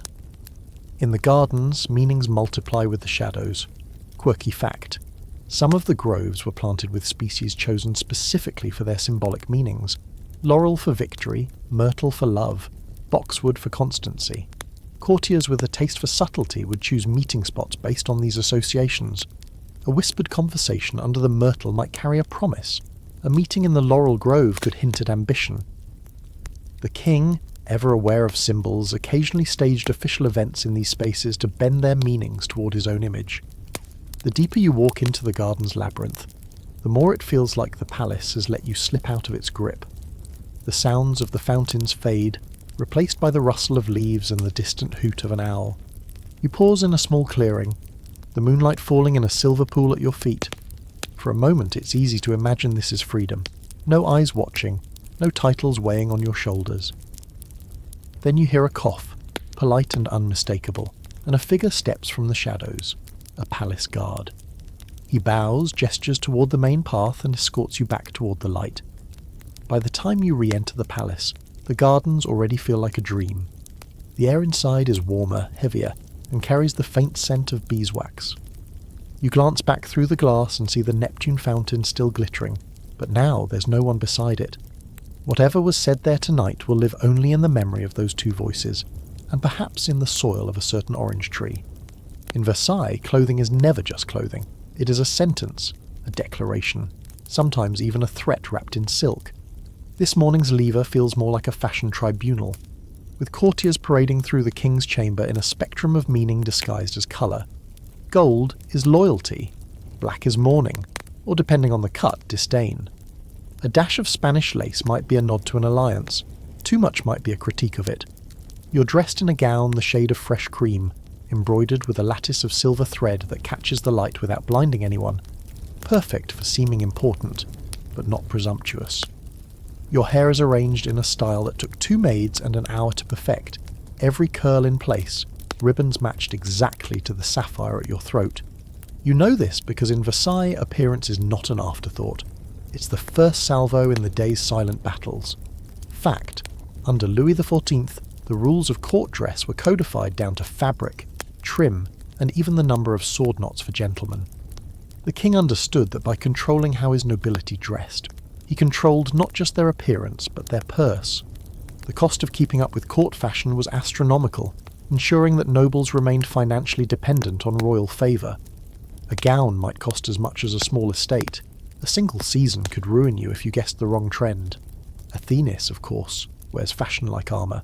Today she's in crimson velvet so rich it seems to drink the light, edged in gold passementerie. Her diamonds arranged in a crescent at her brow like a personal moon. It says, "I'm still the king's choice." Maintenon, by contrast, appears in deep slate blue, her bodice unadorned, her lace sober. Her choice says, "I have no need to shout, I am already heard." The room reads both messages instantly, and you watch alliances adjust like chairs scraping quietly across the parquet. Quirky fringe detail, fans, those delicate tools of flirtation, also serve as wearable correspondence. A flick of the wrist might mean "speak to me," tapping the handle against the lips might mean "we're being watched," and letting the fan drop open quickly could be a silent gasp of scandal, or the invitation to create one. At Versailles, you can read an entire conversation between 2 people without hearing a single word, if you know the fan's vocabulary. Fontange, still glowing with youthful carelessness, appears in layers of pale peach silk topped with a sky-blue ribbon tower that adds half a foot to her height. Her gown is trimmed with frothy lace, the sleeves slashed to reveal puffs of silvered taffeta. She looks like a summer morning, fresh, distracting, and impossible to ignore. The king's gaze flickers toward her, and you catch Athena's jaw tighten by a fraction. Fashion may be theatre here, but the audience is always watching for who gets the better applause. You stroll through the hall of mirrors and catch sight of a marquise wearing a gown in nearly the same shade as yours. Nearly, but not quite. Hers is a touch too warm, which against the candlelight makes it look faintly yellowed like parchment. The error will be noted, perhaps even whispered about. In a month she may not even remember why she's suddenly invited to fewer suppers, but tonight you can see the first thread pulling loose. Historians debate whether fashion at Versailles was purely vanity or a genuine political instrument. Some argue that the king's strict dress codes were designed only to keep courtiers focused on appearances, leaving governance to him. Others contend that dress was a form of soft diplomacy, alliances telegraphed in cloth, rivalries fought in colour palettes. You've seen a minister arrive in sober black silk one week, and shimmering gold brocade the next, each choice aligned with whoever currently has the king's ear. That feels like policy to you. By midday, the garden paths are a second runway. The sunlight makes jewels spark like tiny stars, and the gravel crunches under shoes embroidered with silver and seed pearls. A duchess passes wearing a gown embroidered with vines and roses so lifelike you half expect a bee to land on her. Beside her, a baron's wife wears a skirt patterned in miniature ships, sails full, waves breaking along the hem, a reference perhaps to her husband's naval appointment, or a not-so-subtle boast about new income from colonial trade. Quirky fact, some women had tiny pockets sewn into their skirts to hold vinaigrettes, small perforated boxes filled with vinegar-soaked sponges scented with herbs. Ostensibly, they were to guard against faintness in the heat, or bad smells in crowded rooms. But a vinaigrette could also hold a folded note, a miniature portrait, or a scrap of fabric cut from a rival's gown to be mocked later in private. That evening, supper is its own fashion performance. The candlelight shifts colours just enough to favour certain fabrics over others. Emerald becomes forest, cream becomes moonlight, and gold takes on the warm glow of honey. Athena's crimson deepens to wine, commanding attention. Maintenon's slate blue reads as almost black, a shadow among the gleam. Fontange's peach silk flares like a sunrise. Every turn of the head, every lean toward or away from the king is part of the show. You take your seat and feel the weight of a dozen glances assessing your choice of attire. You chose well. Your cream and silver stays luminous under the candlelight, neither retreating into the shadows nor trying to outshine the women whose favour you can't afford to lose. The king nods once in your direction, acknowledgement without commitment, and the ripple that follows down the table is subtle but real. When the supper ends, you notice discarded ribbons, a dropped glove, a single pearl from a broken hairpin glinting on the floor. These are the remains of battle, small losses in the ongoing war of presentation. Tomorrow the ribbons will be retied, the gowns pressed, the jewels reset. The cycle will start again, each choice of fabric and trim another move in the game. Back in your chambers, you untie your bodice and feel the day loosen its grip. The gown is laid out for brushing and repair, its embroidery checked for snags. The silver lattice still catches the light, even in the quieter glow of your candles. You wonder, not for the first time, how many victories at Versailles have been won by nothing more than the right shade at the right time. The chapel at Versailles smells of beeswax and incense, its marble floors cool under the morning light. A low murmur of voices fills the air as courtiers drift in for mass, each one conscious that piety here is a public act. The king is already in place, standing tall in his embroidered coat, the sun from the high windows pooling gold along his shoulders. You watch the courtiers arrange themselves like flowers toward light, each seeking a spot where the king might see them bow. Louis XIV's life is a balance beam between grandeur and devotion, and you see him walk it every day. He calls himself the roi très chrétien, the most Christian king, defender of the Catholic faith. Yet this is also the man whose mistresses occupy prime apartments, whose nightly entertainments sometimes run until the dawn mass. In this palace, piety and pleasure coexist like mismatched roommates, polite, occasionally cooperative, but always aware of the other's faults. Fact: Louis was genuinely devout, attending mass daily and insisting his court do the same. His religious convictions shaped policy, sometimes with a heavy hand. In 1685 he revoked the Edict of Nantes, stripping French Protestants of their rights and forcing many into exile.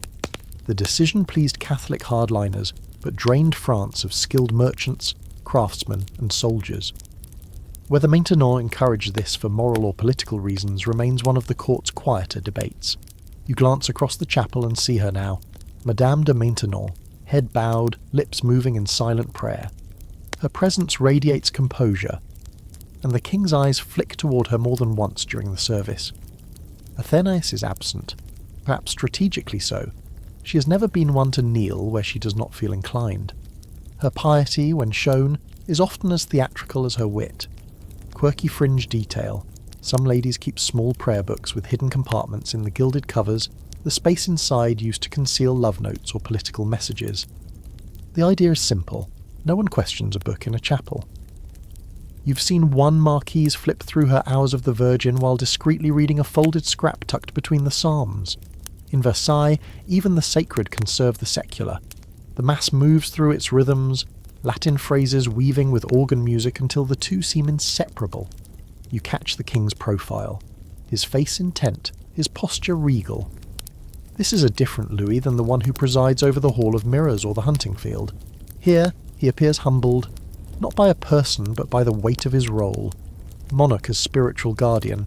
Whether the humility is real or rehearsed is a question you could spend years trying to answer.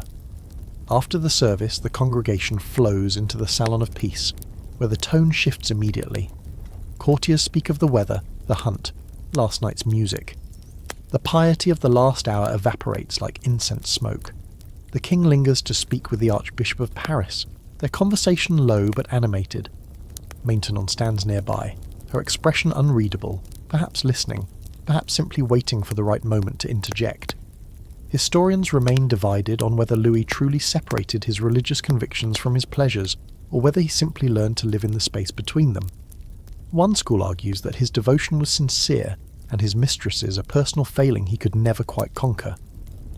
Another suggests that his faith was as performative as any court ritual, another tool to bind his nobility in unity under his example. Watching him today, you suspect the truth lies somewhere in the middle. A man who believed deeply in God but believed just as deeply in his own right to be adored. You overhear a quiet exchange between two courtiers about the king's confessor. "He must be the most patient man in France," one says. The other replies, "or the most discreet." The joke is quick. But the point is clear. Whatever sins are spoken in confession stay locked behind the grille. The king's absolutions are private affairs, though rumours sometimes drift into the corridors, transformed by retelling into tales that mix morality with romance. Quirky fact: some courtiers use the confessional as a way to pass information indirectly. If the priest is sympathetic to their cause, a well-placed sin can be recast as a warning for the king's ears, delivered without ever putting quill to paper. Whether the king receives such intelligence in spiritual or political form is another matter. By late morning, the king retires to his private chambers, where the air is warmer and the light less judgmental. Maintenon follows, along with a few favoured ministers. Outside the door, the rest of the court resumes its dance. Appointments, errands, whispered debates about whether the Queen's nephew will be given a military command. The chapel already feels far away. That evening at supper, piety is woven back into the conversation, but in subtler threads. A bishop praises the moral order of the court, eliciting small smiles from those who know better. Athena reappears, in a gown the colour of midnight, and makes a passing remark about the saints having better stories than some courtiers she could name. Maintenon doesn't look at her, but the faint crease at the corner of her mouth suggests she heard it. When the plates are cleared, music begins, a soft air on the lute. The king leans back, eyes half closed, listening. You wonder if he's thinking of the chapel, of the words spoken there, or if he's already moving toward the pleasures that will end the day. Perhaps, for him, there is no need to choose. Back in your rooms, you think about the 2 louis you saw today. The one in the chapel, the one in the salon. Both seemed real. Both seemed necessary. Versailles, after all, runs on this duality, the sacred and the profane sharing the same roof, nodding politely as they pass each other in the corridor. Rumour moves through Versailles faster than couriers, faster than the king's own messengers, and certainly faster than truth. It starts as a whisper in a salon, slips into the corridor on the arm of a servant, and by nightfall it's a full-fledged narrative being dissected at supper. This morning's example arrives before the lever is even finished. The marquise has been seen walking in the gardens with the duke, alone. The phrasing is careful, the meaning is not. The brilliance of court gossip lies in its precision engineering. The best rumours are impossible to confirm yet perfectly tailored to the insecurities of their subject. They don't need to be true, they need only to be believed by the right people at the right time. By the time the marquise herself hears the story, it's already changed twice. First that she was seen holding the duke's arm, then that she was overheard promising him something. By evening, someone will claim the two are secretly engaged, and by tomorrow, the tale will dissolve without apology, replaced by something fresher. Fact: Versailles was designed not only to centralise political power, but to centralise information. By bringing the nobility under one gilded roof, Louis XIV ensured that their lives became transparent, and that transparency bred gossip. Courtiers ate together, prayed together, dressed together, and lived in close quarters. Privacy was so rare that the smallest deviation from routine became an event. Even the king was not immune. His absences, his smiles, the direction he looked during Mass, each was a data point to be analysed and exaggerated. Today, the hot topic is whether Fontaine has been given new apartments closer to the king's. No one can say for certain, but the speculation is delicious. Athenas dismisses it with a single arched brow and the remark, "Some birds sing loudest before the hawk's shadow falls." Maintenon says nothing at all, which is somehow more ominous. The king offers no public acknowledgement, letting the uncertainty do its work. Quirky fringe detail. Some rumours are launched intentionally as tests. A courtier might seed a small, plausible story to see how quickly it returns to them, tracing the path of its spread like a fisherman watching a bobber. The speed and route reveal who talks to whom, and who talks too much. More than one career has been quietly ended not by scandal itself, but by the discovery of who couldn't keep a secret. By afternoon, the gossip has shifted targets. A minor noblewoman is accused of having her gowns sewn from fabric imported illegally from England. It's a petty charge, but at Versailles, even fashion is a battlefield. If true, it's a violation of the king's protectionist laws. If false, it's still a subtle jab at her loyalty. Either way, she spends the day parading her gown in every well-lit corridor, as if daring someone to produce evidence. Historians debate whether the king actively encouraged this atmosphere. One camp argues that constant chatter kept the nobility occupied with each other instead of conspiring against him. Another claims that Louis disliked gossip, seeing it as a threat to his carefully cultivated image. Watching him glide through the hall of mirrors, acknowledging everyone but confiding in no one, you suspect he tolerated gossip the way a gardener tolerates weeds, acceptable in small amounts, deadly if left unchecked. In the Salon of Apollo, a group of courtiers play cards. The stakes are modest in coin but enormous in reputation.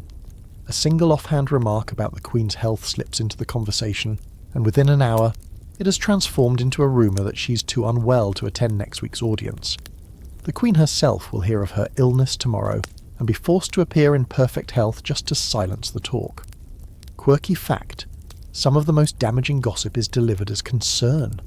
A courtier might sigh, "I do hope Madame is feeling better. She seemed pale last night," knowing full well the listener will interpret it as a sign of decline or disgrace. Concern travels politely, wrapped in good intentions, and is therefore almost impossible to challenge without looking defensive. By supper, the Duke and the Marquise, the day's original subjects, are seated at opposite ends of the table. Their conversation with neighbours is perfectly cordial, but the lack of direct interaction is noticed and noted. Across the table, Fontange laughs too loudly at something the king says, which sparks another round of murmurs about whether she's trying too hard.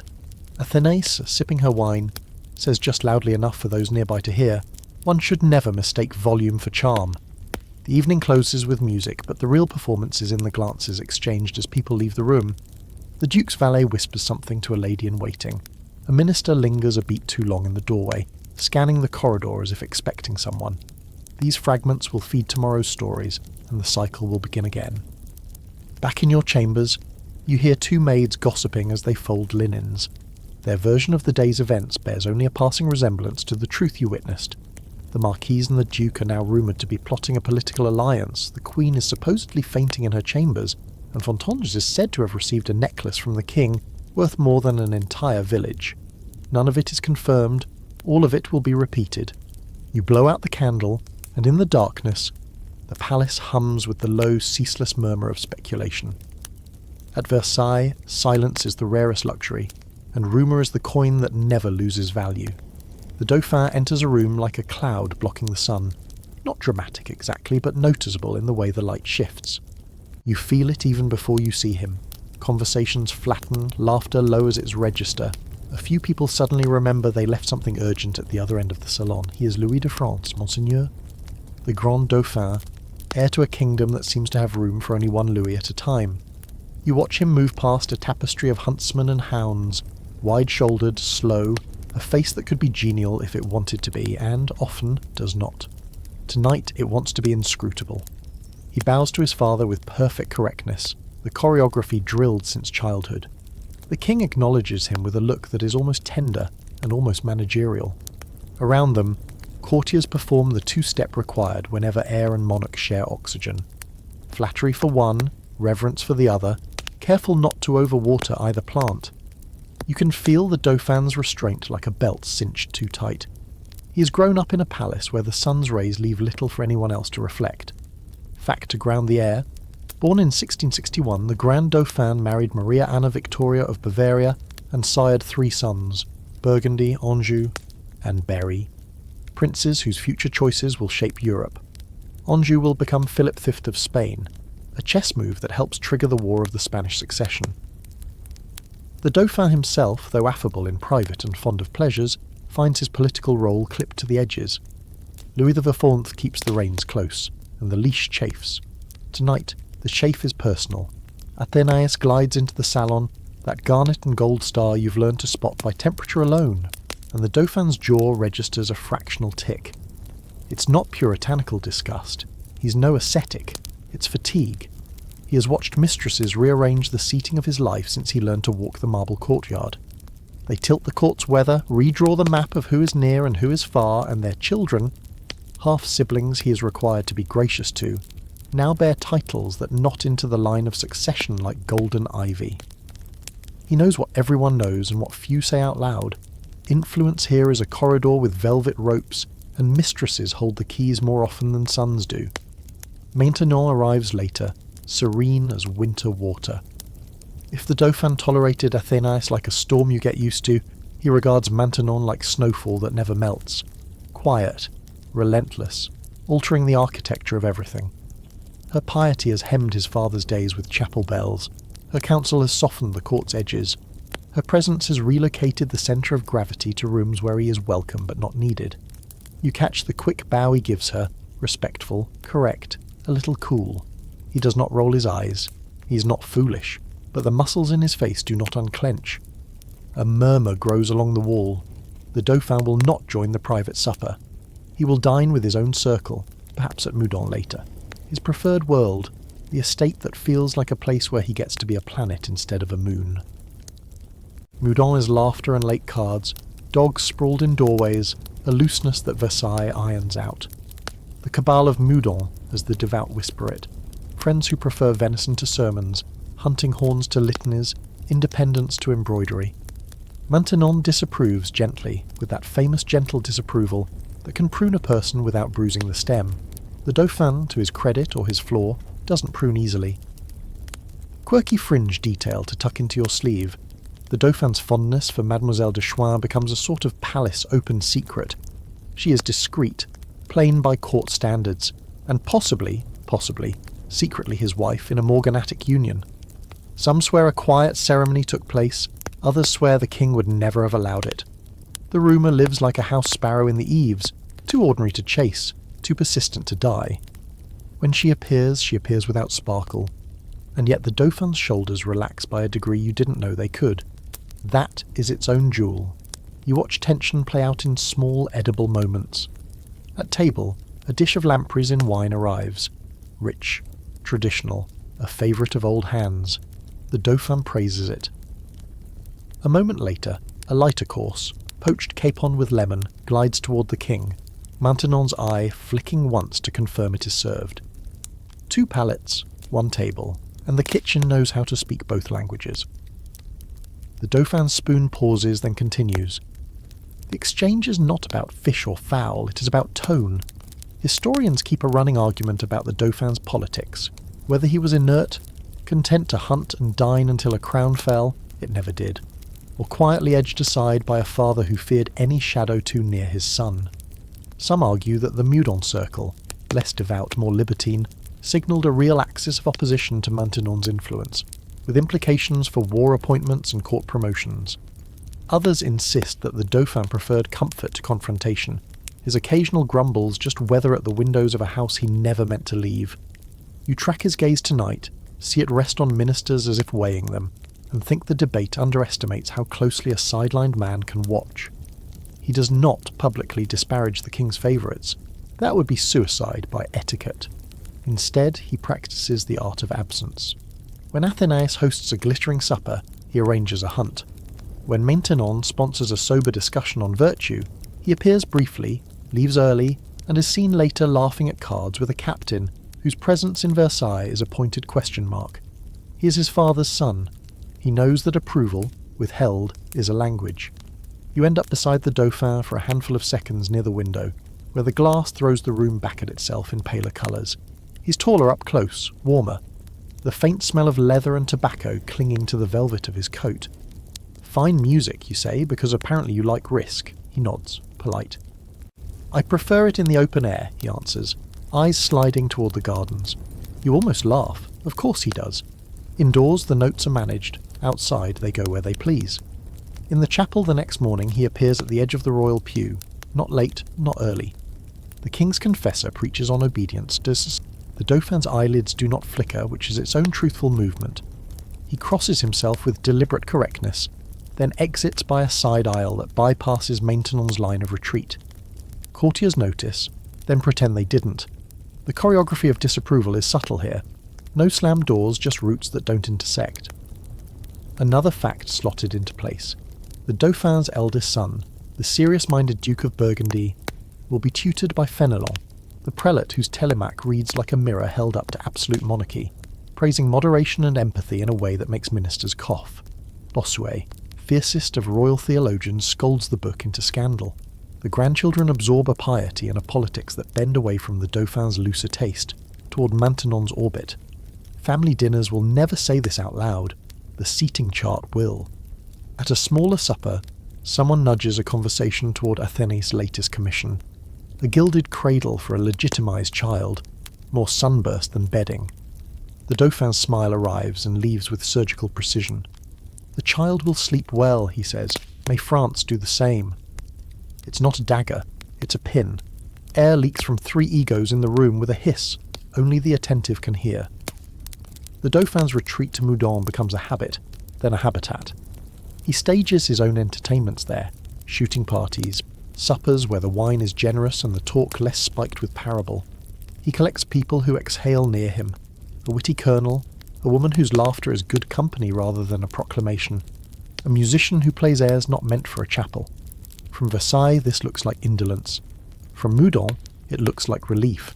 2 maps, 2 compasses. Still, the court cannot take its eyes off him. If he approves a man, that man finds doors easier to open. If he frowns, the hinges squeak. His disapproval of Mistresses reaches rarely stated, but often understood. He will be polite to Athenaeus, dutifully cordial to Maintenon, affectionate with his half-siblings in public. Privately, he keeps a ledger with columns labelled too much and not mine. It is a very human ledger. Quirky rumour, one you can't prove and can't forget. More than once the Dauphin is said to have staged accidental encounters with the king, not in gilded corridors but in hunting lanes, where talk can cover more ground. Father, he says, reins in hand, Paris speaks of sermons more than soldiers. The king smiles, taps his spurs and answers with weather. Who won those conversations? Depends who tells the story over wine. As the evening closes, you pass the Dauphin again in the Hall of Mirrors. He stands a moment, studying himself multiplied into a future he will never occupy. A page approaches with a note. He breaks the seal, reads, folds it once, slips it into his sleeve without changing expression. Then he turns and walks toward the opposite end of the hall from where the king and Maintenon speak softly near a window. Disapproval here is not a speech, it is a compass bearing. Tonight his needle points away. Back in your rooms the palace hums the way it always does. You think of heirs and favourites, of rooms that seem big enough for only one will at a time. The Dauphin's shadow is long and somehow always out of frame. You've learned to read it anyway, in the parties not attended, the blessings withheld, the country estates that feel like secret countries. Versailles tolerates his weather for now. Weather, after all, is what keeps a garden honest. It happens the way winter comes in the country. First a chill, then a frost, then one morning you wake and every surface sparkles with a cold you cannot argue with. Banishment at Versailles rarely announces itself as thunder. It arrives as a physician's recommendation to take the air at your estate. It arrives as a folded note, polite, unsigned. Her Majesty will not receive you this week. It arrives as the soft shiver in a chamberlain's voice when he explains that your presence is inconvenient to certain sensibilities. You know the choreography by now. Fewer invitations, more smiles with less warmth. The king's glance passing over you like sunlight on a shuttered window. You feel it before you see it. The morning lever is crowded as always, but the magnet no longer pulls your way. Athenaeus knows this music. She has heard it begin more than once. Maintenon reads it in the room the way a sailor reads barometer glass. Fontange, had she lived longer, might have mistaken it for a draught. You, wiser and more cautious, stand between 2 fire screens and wait to learn if you're to be a person today or a shadow. The answer arrives in the unruffled face of a gentleman usher with a memorised line. His Majesty recommends rest. Fact to nail the velvet to the wall. More than one woman at this court receives the order to go, sometimes to a country estate, sometimes to a convent for retreat. Olympe Mancini, Comtesse de Soissons, niece of Cardinal Mazarin, and once bright in favour, is implicated in the storm of the affair of the poisons and flees France in 1679. She does not return. Madame de Montespan herself, after years as the blazing centre, withdraws to the convent of Saint-Joseph in 1691, the door closing on a reign of wit, lace, and carefully deployed cruelty. Versailles has a long memory, but it has a short patience. Your carriage is loaded without drama. Trunks thud, a maid dabs her eyes decorously. A footman who has always been kind to you ties down the straps with unnecessary vigour, as if securing luggage could tie down a future. The road away from Versailles is edged with poplars, their leaves with the colour of old coins. You glance back only once. The palace looks like a stage set from here. Flat, manageable, almost reasonable. You permit yourself exactly 3 deep breaths of relief before the ache sets in. Favour is a temperature, and outside its climate you begin to shiver. The estate receives you with the enthusiasm of furniture. A steward bows. Rooms are opened that have not seen you in years. A polished harpsichord sulks in the corner like an old pet resentful of new tricks. The countryside smells of wet soil and chimney smoke. At first there is a peace to it. Silence like flannel. A sky that does not demand a curtsy. Then, hour by hour, the silence grows teeth. News travels slow as soup here. You realise that the thing you are addicted to isn't the king or even the court, it's the speed. Quirky fringe truth. Banished women cultivate what the court calls rustic penance. Purchased humility is the fashion of the season. Plain wool gowns ordered from Paris's sober tailors, rosaries with deliberately heavy beads, devotional books with accidental water stains. Some send wax ex votos, little moulded hearts and hands, to shrines in thanks for blessings not yet received, just to get the paperwork started with heaven. Others mail oranges to the orangery. Ridiculous, but it happens. A spicy little pun that says remember me. And there's always snuff, scented apologetic notes smuggled in snuff boxes sent to ministers, reminding them that your laughter was once useful and could be again. The first month you write letters that sound like music boxes. The second month you write letters that sound like sermons. The third month you decide to stop writing at all, and that is the letter that finally works, because absence, when performed correctly, makes better noise than presence. A friend still in favour, perhaps a duchess who owes you a kindness, perhaps a cousin who owes you money, carries a word to Maintenon, who carries a word to a confessor, who carries a word to the king. She is contrite. The syllables are small and sharp and fit well in the king's pocket. Historians argue over the mechanism of return as if it were a clock with missing gears. Was recall mercy measured by Louis's mood, or policy measured by usefulness? Did Maintenon orchestrate certain withdrawals and returns to prune the court into a garden she preferred, or did she simply sweep the paths after the weather changed? One camp sees strategy. The banished recall just when their presence will balance a faction or brighten an aging monarch's supper. Another sees sentiment. The king, overcome briefly by nostalgia, opening a door because a memory knocked. You've watched his face tilt toward the past in chapel light and at table. You suspect both are true and the pendulum swings on appetite. Your recall does not arrive as trumpets. It comes as a small privilege restored, a seat at a minor concert, an invitation to a hunt that will be rained out anyway. A message from a lady of the bedchamber that the queen is not indisposed to receive you, which is Versailles for you may knock. You dress as if your tailor has taken vows, sober silk, pearls with no sparkle. Your fan says nothing. Your eyes say, I have learned. The palace, with its old familiar breath of beeswax and orange blossom, inhales you like a returned perfume it can't quite place. The first hours back are theatre twice over. You are gracious to those who snubbed you when you fell. You are oblivious to the small cruelty of those who gloat in subtle lace. You do not rush toward the king. You find a corner where he can notice you without effort. When he does, you incline your head with the humility of a person who has stared at fields until they became a kind of penance. He nods. The room, trained by years of nature study, interprets the migration of one glance across a habitat. Fact, whispered in galleries. Recall is sometimes conditional. A lady returns for service to the Dauphin, or for the education of a legitimised child, or to attend the Queen, as if utility could serve as a quarantine against recurrence. Occasionally a lettre de cachet is reversed halfway, restrictions lifted but not erased, a leash lengthened, not removed. The language of favour loves euphemism. It lets everyone pretend nothing happened while standing on the bruised spot and smiling. At a small supper, you perform invisibility at a high level. Athenice glitters, less than before, but still with the self-assurance of a person who has been the centre and knows what it costs to orbit.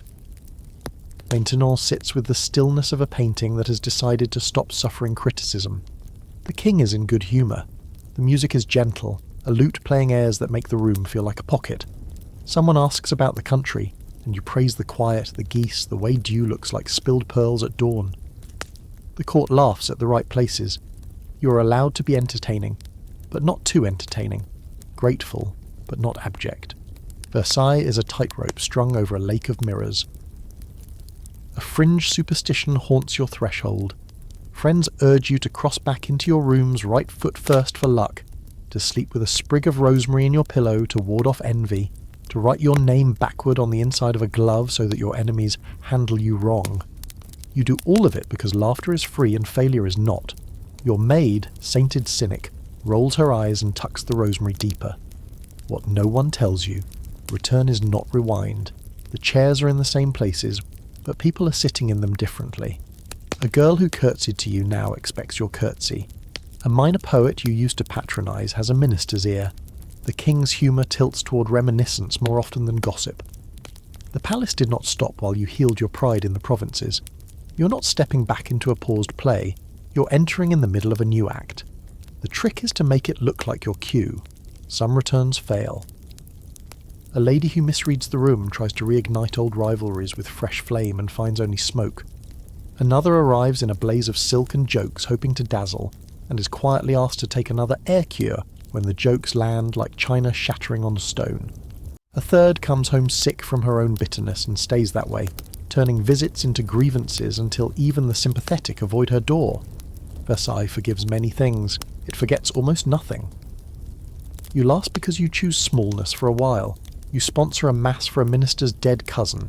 You pay a debt for a footman the king notices sometimes. You send a new rocking horse to the nursery and do not sign the card.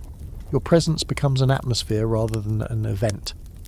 One evening, as the sun melts into the gardens and gilds the men's wigs with honey, the king pauses beside you and says a single sentence about a hunt you rode years ago.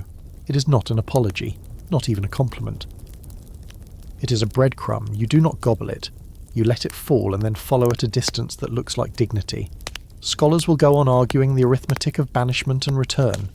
How much was policy? How much was penitence? How much was the king's desire to keep the chessboard interesting? In the hush between the last course and the music, with the chandeliers singing their faint glass song, you discover a truth the arguments miss. Exile teaches you the shape of your absence. Return teaches you the limits of your presence. You fit yourself to both shapes, because that is how you go on breathing here. When night drops, you close your door and lean your forehead against the cool wood. The room is the same as the day you left and not the same at all. On the table sits a single orange, left by a friend with a sense of humour and a long memory. You peel it slowly, the oil misting your fingers, and breathe in the bright, clean scent. It smells like survival. Exile, once it stops stinging, can burn with a heat that surprises you. Away from the palace's gold-laced gravity, the air feels different, less perfumed, less rehearsed. You can walk without calculating who might be watching from a window. You can laugh without worrying if the king's mood aligns with yours.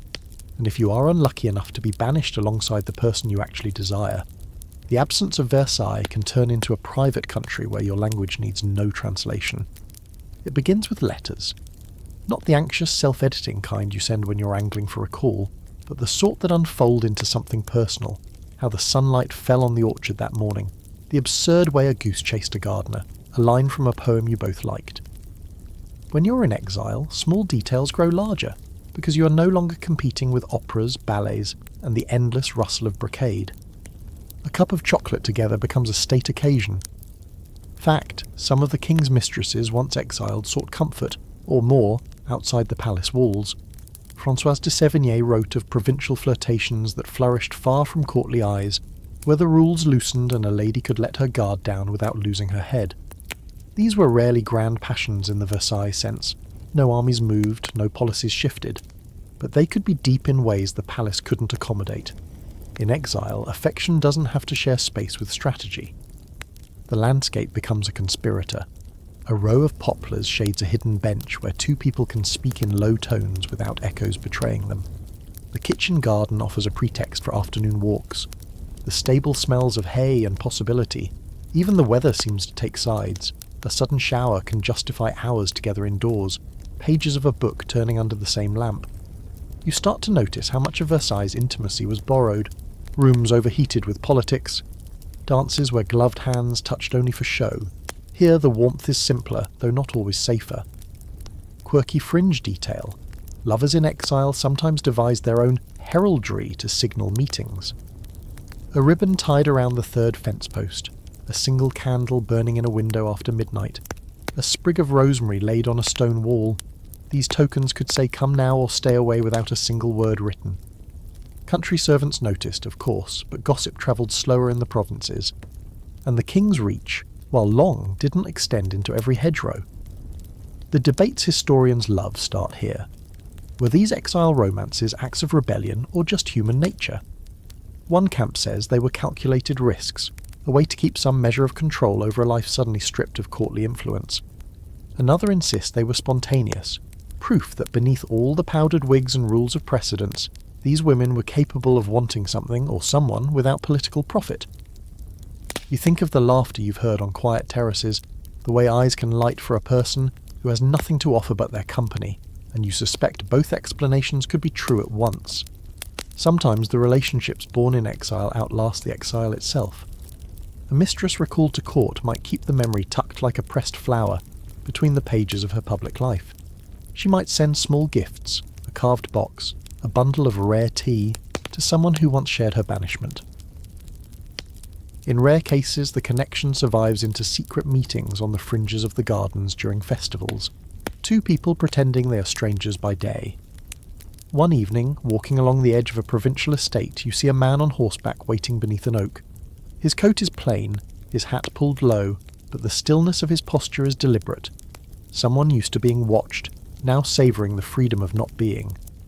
The lady who approaches him is equally plain in her dress, but the way they stand together, close enough for their shadows to join, speaks louder than any lace or jewels. They talk for a while, hands occasionally brushing, and then part in opposite directions without looking back. That, you realise, is what safety looks like here. Quirky fact: exile gave some women the opportunity to reclaim pieces of themselves erased by the palace. They took up painting, managed estates directly, oversaw the education of their children without the interference of royal tutors. These were roles they could never fully inhabit at Versailles, where every move was under the glass dome of the king's gaze. Love in exile often grew in the shade of these reclaimed identities, partners meeting as people, not as positions. And yet, exile is not a fairy tale. There is the risk of boredom turning affection stale. There are letters that stop arriving, visits postponed until they are not rescheduled at all. The same seclusion that makes passion burn brightly can also snuff it out. Without the shared enemy of court intrigue, without the need to perform unity in front of rivals, some couples find they have less to say. The reality of provincial life, damp rooms, muddy roads, and fewer distractions, can be as much a test as the temptations of Versailles. Historians will argue endlessly over whether such loves mattered in the grander sweep of politics. On the surface, they didn't. No treaties were signed over orchard benches, but if you look closer, you can see the faint ripples. A recalled mistress more reluctant to bend entirely to the king's will, a marriage arranged with quiet input from someone beyond the palace walls, a minister who owes his position to a conversation that began with, "Do you remember that summer?" in a far-off garden. When your own recall comes, when the summons from Versailles cuts through the slower rhythm of exile, you pack more carefully than when you left. Among the silks and the pearls you tuck a single ordinary object, a ribbon faded from sun and rain, tied in a knot only two people would recognise. Back at court it will live at the bottom of a drawer, unseen by anyone else. But you will know it's there, a reminder that there was a place where you loved without calculation, and where survival meant nothing more complicated than showing up when the candle was lit.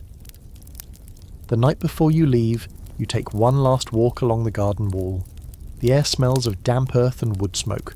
You hear an owl in the distance, the rustle of something small moving through the grass. You stand still, breathing the kind of air Versailles never lets in, and think, not for the first time, that some parts of you might prefer banishment, if only it could be chosen. Versailles at night is a different animal entirely, its daytime grandeur softened into something more dangerous, like a tiger lying down but still awake. The chandeliers in the Hall of Mirrors are dimmed, their flames quivering against the glass, multiplying themselves into infinite shifting points of light. The air is warmer than outside, tinged with beeswax and the lingering sweetness of orange blossom from the Queen's apartments.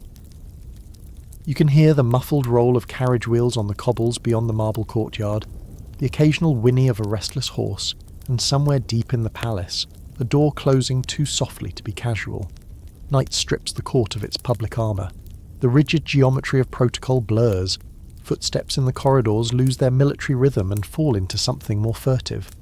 People who pass each other in daylight with perfect formality now stop to speak in shadows.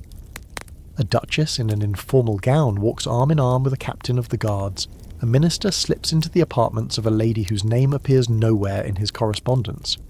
These are not the grand affairs that make history, but the smaller transactions that lubricate it. Fact: after sunset, Versailles did not sleep early. The king himself often stayed awake into the small hours, dining late and holding private councils well after the rest of Europe was abed. Evening entertainments, card games, music, readings, could last until 2 or 3 in the morning. The late hours created space for both sanctioned and unsanctioned business, the kind that flourished better in candlelight than in the sharp glare of day. You make your way toward the lower galleries, where the torchlight is patchier. Here the marble floors feel colder underfoot, the echoes deeper. In one alcove, a pair of footmen are playing cards by a stub of candle. Coins spread between them. They look up sharply when you pass. In another, a lady in a loose wrap of pale silk leans against the wall, her hair down, speaking low to a man whose uniform suggests he should be on watch elsewhere. Neither of them acknowledges you, which is acknowledgement enough. Quirky fringe detail. Some of the more daring courtiers cultivated a taste for night promenades, through the palace or gardens, using the darkness as both disguise and invitation. There was even an informal game among younger nobles: leave a token, a ribbon, a glove, a sprig of lavender, at a pre-arranged spot, and if it was gone the next night you had an assignation. The trick was choosing a location discreet enough that the wrong person wouldn't pick it up, yet public enough to thrill with the risk. The king's private entertainments are different from the public fetes.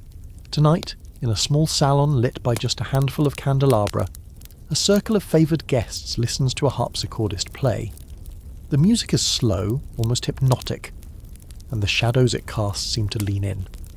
Athena is here, in a gown the colour of molten gold, speaking softly with a duke who laughs a little too easily.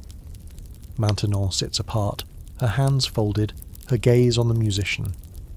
The king drifts between them, a glass of wine in hand, saying just enough to each to keep the balance from tipping. Outside, the gardens are pools of moonlight and shadow. The fountains, unlit, are reduced to murmurs in the dark. You walk along the terrace and catch glimpses of movement between the hedges. A couple walking close, a figure slipping into the colonnade grove. The air smells faintly of damp leaves and stone cooling from the day's heat. Somewhere, a nightbird calls, and the sound feels louder than it should, as if it knows it's interrupting something. Historians like to debate how much of Versailles' political life happened after dark. Some claim the real decisions were made in the king's council chambers during daylight. Others insist that nighttime offered opportunities for persuasion the formal audience never could. In the half-lit corridors, titles and ranks softened just enough for new alliances to take shape. A minister might agree to support a proposal while standing under a torch with his mistress's hand on his sleeve, the firelight doing the persuading as much as the words. You pass the Queen's Guard at their post, their armour catching the light like small suns. Beyond them, the air grows quieter, the crowd thinning. A door stands slightly ajar, the spill of candlelight revealing a slice of richly carpeted floor. You catch the sound of laughter, low, private, the kind that makes you wonder whether it's about you. You keep walking. At Versailles, you learn quickly that the less you see, the longer you stay. Quirky fact: certain rooms were known to take on entirely different roles at night. A gallery used for portraits in the day might become a discreet card room by midnight. A salon devoted to poetry readings might host quiet gambling after the last verses faded. Even the King's hunting lodge in the park could serve as a retreat for a particularly private supper, with guests returning to the palace just before dawn to keep up appearances. By the time you return to your chambers, the palace feels like it has exhaled. The chatter has softened into murmurs, the music into single notes, the footsteps into the quiet shuffle of servants clearing away the last glasses. You close the door and let the muffled sounds fade to nothing. The candlelight in your room is warmer than the corridors, the bed waiting with a stillness that feels almost foreign after the currents outside. Before you sleep, you think about the night's half-seen moments. The ribbon at the edge of the fountain, the unguarded laugh, the pair disappearing into the grove. Tomorrow, the palace will put its face back on, the mirrors polished, the courtiers lacquered into their roles. But tonight's shadows will still be here, tucked between the marble and the gold, waiting for the next time the sun goes down. The morning after a night of half-glimpsed intrigues always has a brittle quiet, as if the palace is pretending it doesn't remember what it saw. The king's routine begins as it always does, the lever unfolding with the precision of a clock wound by habit, ministers murmuring reports, valets bringing in lace cuffs, the queen's presence acknowledged with formality, the courtiers filing in by rank like beads on a rosary. Yet you can feel the faint residue of the night clinging to certain faces, a slightly averted gaze here, an overly polished tone there. Versailles thrives on what it chooses not to say. If someone was seen slipping into the wrong antechamber at midnight, it will not be spoken of openly at breakfast. Instead, a passing remark about late study, or a restless night, will pass between two courtiers with the weight of a signed confession. The king himself seems immune to gossip in the mornings, his focus fixed on the mechanics of rule, or perhaps he simply prefers his information in cleaner packaging, delivered by those whose business is to make it useful. Fact: Louis XIV's mornings were as much a theatre of governance as they were a theatre of vanity. He listened to ministers while being dressed, received reports as his wig was adjusted, issued decisions as a servant knelt to buckle his shoes. By intertwining ceremony and statecraft, he ensured that everyone present, whether noble, cleric, or servant, witnessed his role as the living embodiment of the monarchy.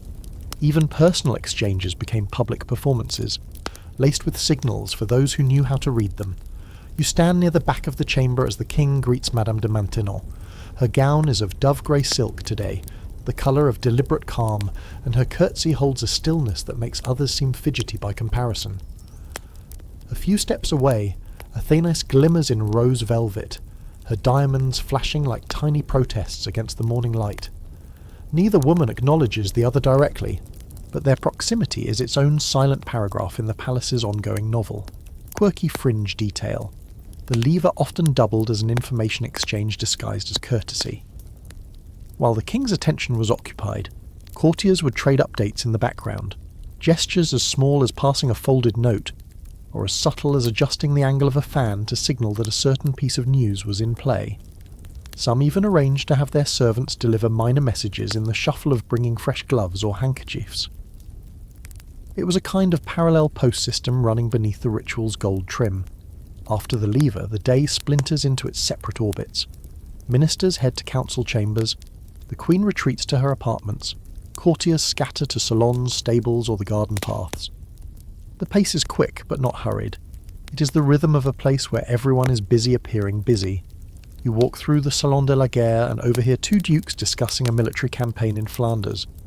The conversation is peppered with pauses, as if each man is considering how much of his real opinion he can safely say in a room where even the walls are informants. Historians often debate how much genuine political influence was wielded in these informal spaces. Some insist that true policy was shaped entirely in council meetings and written orders. Others argue that the salons and corridors, with their shifting constellations of alliances, were where strategies were seeded and tested before being brought to the king. Watching the day unfold, you suspect the truth lies in the exchange between the two worlds. Decisions born in council could be reshaped by the whispers of the drawing room, and a rumour started at supper might find its way into a minister's proposal within a week. In the late morning, the king attends a council session, flanked by ministers in their embroidered coats. The topics range from taxes to military logistics, but the air in the room feels thinner than it did in the lever. Here, there is less performance and more precision, figures read aloud, arguments made in clipped phrases, decisions given with finality. Yet even here, the undercurrents of personal favour and disfavour run strong. A minister's point may be heard or ignored depending on who last dined at the king's private table. Quirky fact: Louis sometimes used these councils to subtly remind everyone of the fragility of their positions. A minister who had been indispensable one year could be quietly sidelined the next, replaced in discussions by a rival whose advice he once mocked. This shifting of attention kept everyone attuned to the monarch's mood, a kind of political weather system they could never afford to ignore. By midday, the palace has shed the stiffness of morning. The galleries are busier, the gardens hum with the sound of footsteps on gravel. Servants carry trays of chocolate or wine between apartments. You notice Athena in conversation with a visiting ambassador, her smile all diplomacy and suggestion. Across the courtyard, Maintenon is walking with a cleric, her head slightly bent as she listens. The symmetry of their movements, both surrounded by quiet retinues, both entirely absorbed in different worlds, feels almost choreographed. The afternoon will bring music, cards, and the inevitable mingling that feeds the palace's appetite for stories. Yet the morning has its own kind of intrigue, quieter and perhaps more potent. Here, the groundwork is laid for the evening's drama. Here, the alliances are reaffirmed or gently loosened. The night may belong to whispers, but the day decides which whispers matter. As you step into the sunlight of the cour d'honneur, the air smells faintly of polished wood and citrus from the morning's work in the kitchens.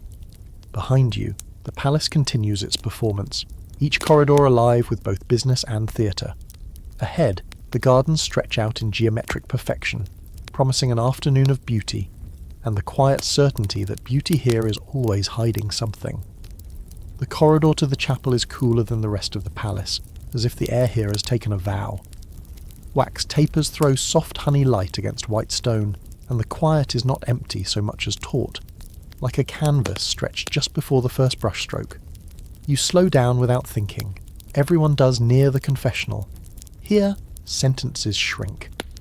Laughter puts on shoes. Even silks sound quieter when they move. The confessional itself looks like an instrument invented to measure conscience. Carved walnut, iron grill, a velvet curtain that claims to protect privacy while advertising the fact that privacy is happening. You sit on a bench and watch the procession. A count with the face of a fox, a lady in dove grey, veil lowered, a footman who bows too deeply to be here, by chance. They move with the choreography of people who want to be forgiven, and also want to be seen wanting to be forgiven. That's the Versailles way. Even humility is framed. You remember what you've been told. Confession can be a conduit for more than absolution. A small cough before the sign of the cross might mean, I bring tidings. Specific phrasing, I have failed to honour rightful authority, might carry a message from a faction to a priest who knows where to relay it. You've already seen how the sacred and the secular share a teacup here, sipping from opposite sides. This is the shared handle. Factor anchor the murmurs. For decades, Louis XIII's confessor is the Jesuit François de la Chaise, Père Lachaise, whose quiet counsel helps shape the tone of the king's devotions. Later, in 1709, the role passes to another Jesuit, Michel Le Tellier, sterner and more unbending. Even the Paris cemetery that would one day bear Père Lachaise's name is a long, practical echo of this intimacy between throne and cassock. When the king kneels, the man behind the grille is not just a priest. He's a weather vane for the monarchy's conscience. You inch closer as a familiar silhouette slips behind the velvet, Madame de Maintenon serene as ever, head bowed, hands folded so perfectly they might have been rehearsed on a painter's easel. You do not eavesdrop, you merely notice. Her lips move slowly, shaped by years of careful speech. When she emerges, her gaze is steady, unreadable, not a glow of triumph, not a slump of defeat. She could have confessed impatience with a careless seamstress, or the spiritual burden of steering a king toward righteousness. Both would fit, and that's exactly why the confessional suits her. It creates rooms within rooms. A few moments later, Athena arrives, cloaked, unannounced. She kneels with the slight, careless grace of a woman who has learned to look humble without being smaller. If she speaks of envy, it will not be of jewels. If she speaks of anger, it will not be at God. She will find a way to word the wordless, the wound of watching someone else occupy the chair you upholstered. She leaves as lightly as she came, the hem of her gown whispering a commentary you're certain the priest does not add to his notes, quirky fringe detail. Some penitents bring small wax ex-votos moulded into the shapes of afflicted body parts, hearts, hands, eyes, to leave at side chapels after confession. Others tuck folded lists inside a rosary case with a false bottom. forgetting the case on a bench where the right person will retrieve it and burn the insert after reading. A few ladies have carved ivory scent pomanders with compartments no larger than a whisper, perfect for a sliver of paper that says, "Don't trust the courier with the limp." Piety is an excellent courier when you need one. You've heard the scholars argue this corridor down to the dust in its mortar. How much sway did confessors hold over policy? One camp insists Père Lachaise' influence bent the king toward measures like the revocation of the Edict of Nantes in 1685, a zeal to unify the faith that scattered skilled Protestants across Europe like spilled pearls. Another camp pushes back. Louis was his own engine. Confessors were brake, not throttle. They point to moments when the king ignored clerical severity to satisfy appetite, pride, or simple politics. Your eyes drift to the royal pew, to the profile that casts all the shadows here, and you think, whatever the council, the decision wears his shoes. A boy emerges from the confessional blotting tears with the back of his sleeve. His boots are too new. His guilt is too. The priest's voice follows him in a dry murmur. Pater, Ave, Credo, the standard scaffolding for a soul that needs somewhere to stand. Then a captain of musketeers ducks inside and closes the curtain, as if sealing a treaty. In the span of 3 penitents, you see the range of this place: nursery, armoury, court. You remember a story, half whisper, half legend, about the king's secret marriage after the queen's death. A quiet ceremony in 1683, performed at night, perhaps by the Archbishop of Paris, with Bontemps, the royal valet, as witness. Names attach and detach from that tale like brooches changing owners. Proofs glint, then vanish. But the core feels true, a confession converted into a vow, a private sacrament parallel to the public crown. Historians keep wrestling with the evidence, arguing over documents, timing, and who exactly stood in which pool of candlelight. The debate is less about romance than about jurisdiction. Who had the right to bless the man who owned the idea of right? A confessor's job is to hold the seal, to lock sin behind the grille forever. Breach it, and a priest is useless in a palace that feeds on secrecy. That seal is why this booth can function as both altar and archive. It is also why the booth terrifies you a little. Words are safest when they either fly or burn. Here, they are preserved alive in a mind trained never to open the jar. The line thins. Incense unspools from a thurible. The organ breathes a chord like a promise. You slip into a side chapel and study a small painting. Mary in blue, stepping on a serpent that looks suspiciously like a legal brief. A lady kneels beside you, avoids your eye, and says, "Not to you." If God prefers truth, why does this place make lies so easy? You do not answer. You're not the one behind the grill. Factor set next to the first, the king's late life devotions intensify. Under Letellier, and in step with Maintenon's gravity, comedies fall out of favour. The court's edges harden, and penitential seasons feel longer, colder. Theatres do not close, but they blink slower. People still sin, they simply schedule it around sermon time. Whether this is true reform or redecoration is another of the palace's favourite puzzles. Quirky footnote, the kind archivists smirk over. A few confessors' notebooks survive with coded marks not for sins but for schedules. Little stars indicating who needs gentler penance for fear of scandal. Small crosses for those who can be safely thundered at. Not content, never content, but tone. The music of rebuke adjusted to the instrument playing it. If that sounds theatrical, remember where you are. The stage does not end at the proscenium, it extends into the sacristy. When the king finally kneels, the chapel holds its breath. His profile is bronze under the candles. His hands, for once, hold nothing. No sceptre, no glove, no letter. For all the arguments about influence, here the geometry is simple. One man speaking softly, one man listening. A silence thick with the knowledge that the fate of ministers, mistresses, and occasionally nations hums inside sentences that begin with "bless me, Father." The curtain stirs. Time stands up straighter.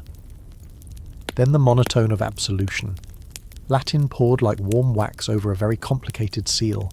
He rises. The room exhales. The court resumes its practised shuffle, careful not to look as if it was listening. You look at the confessional again and think of it not as a box but as a hinge.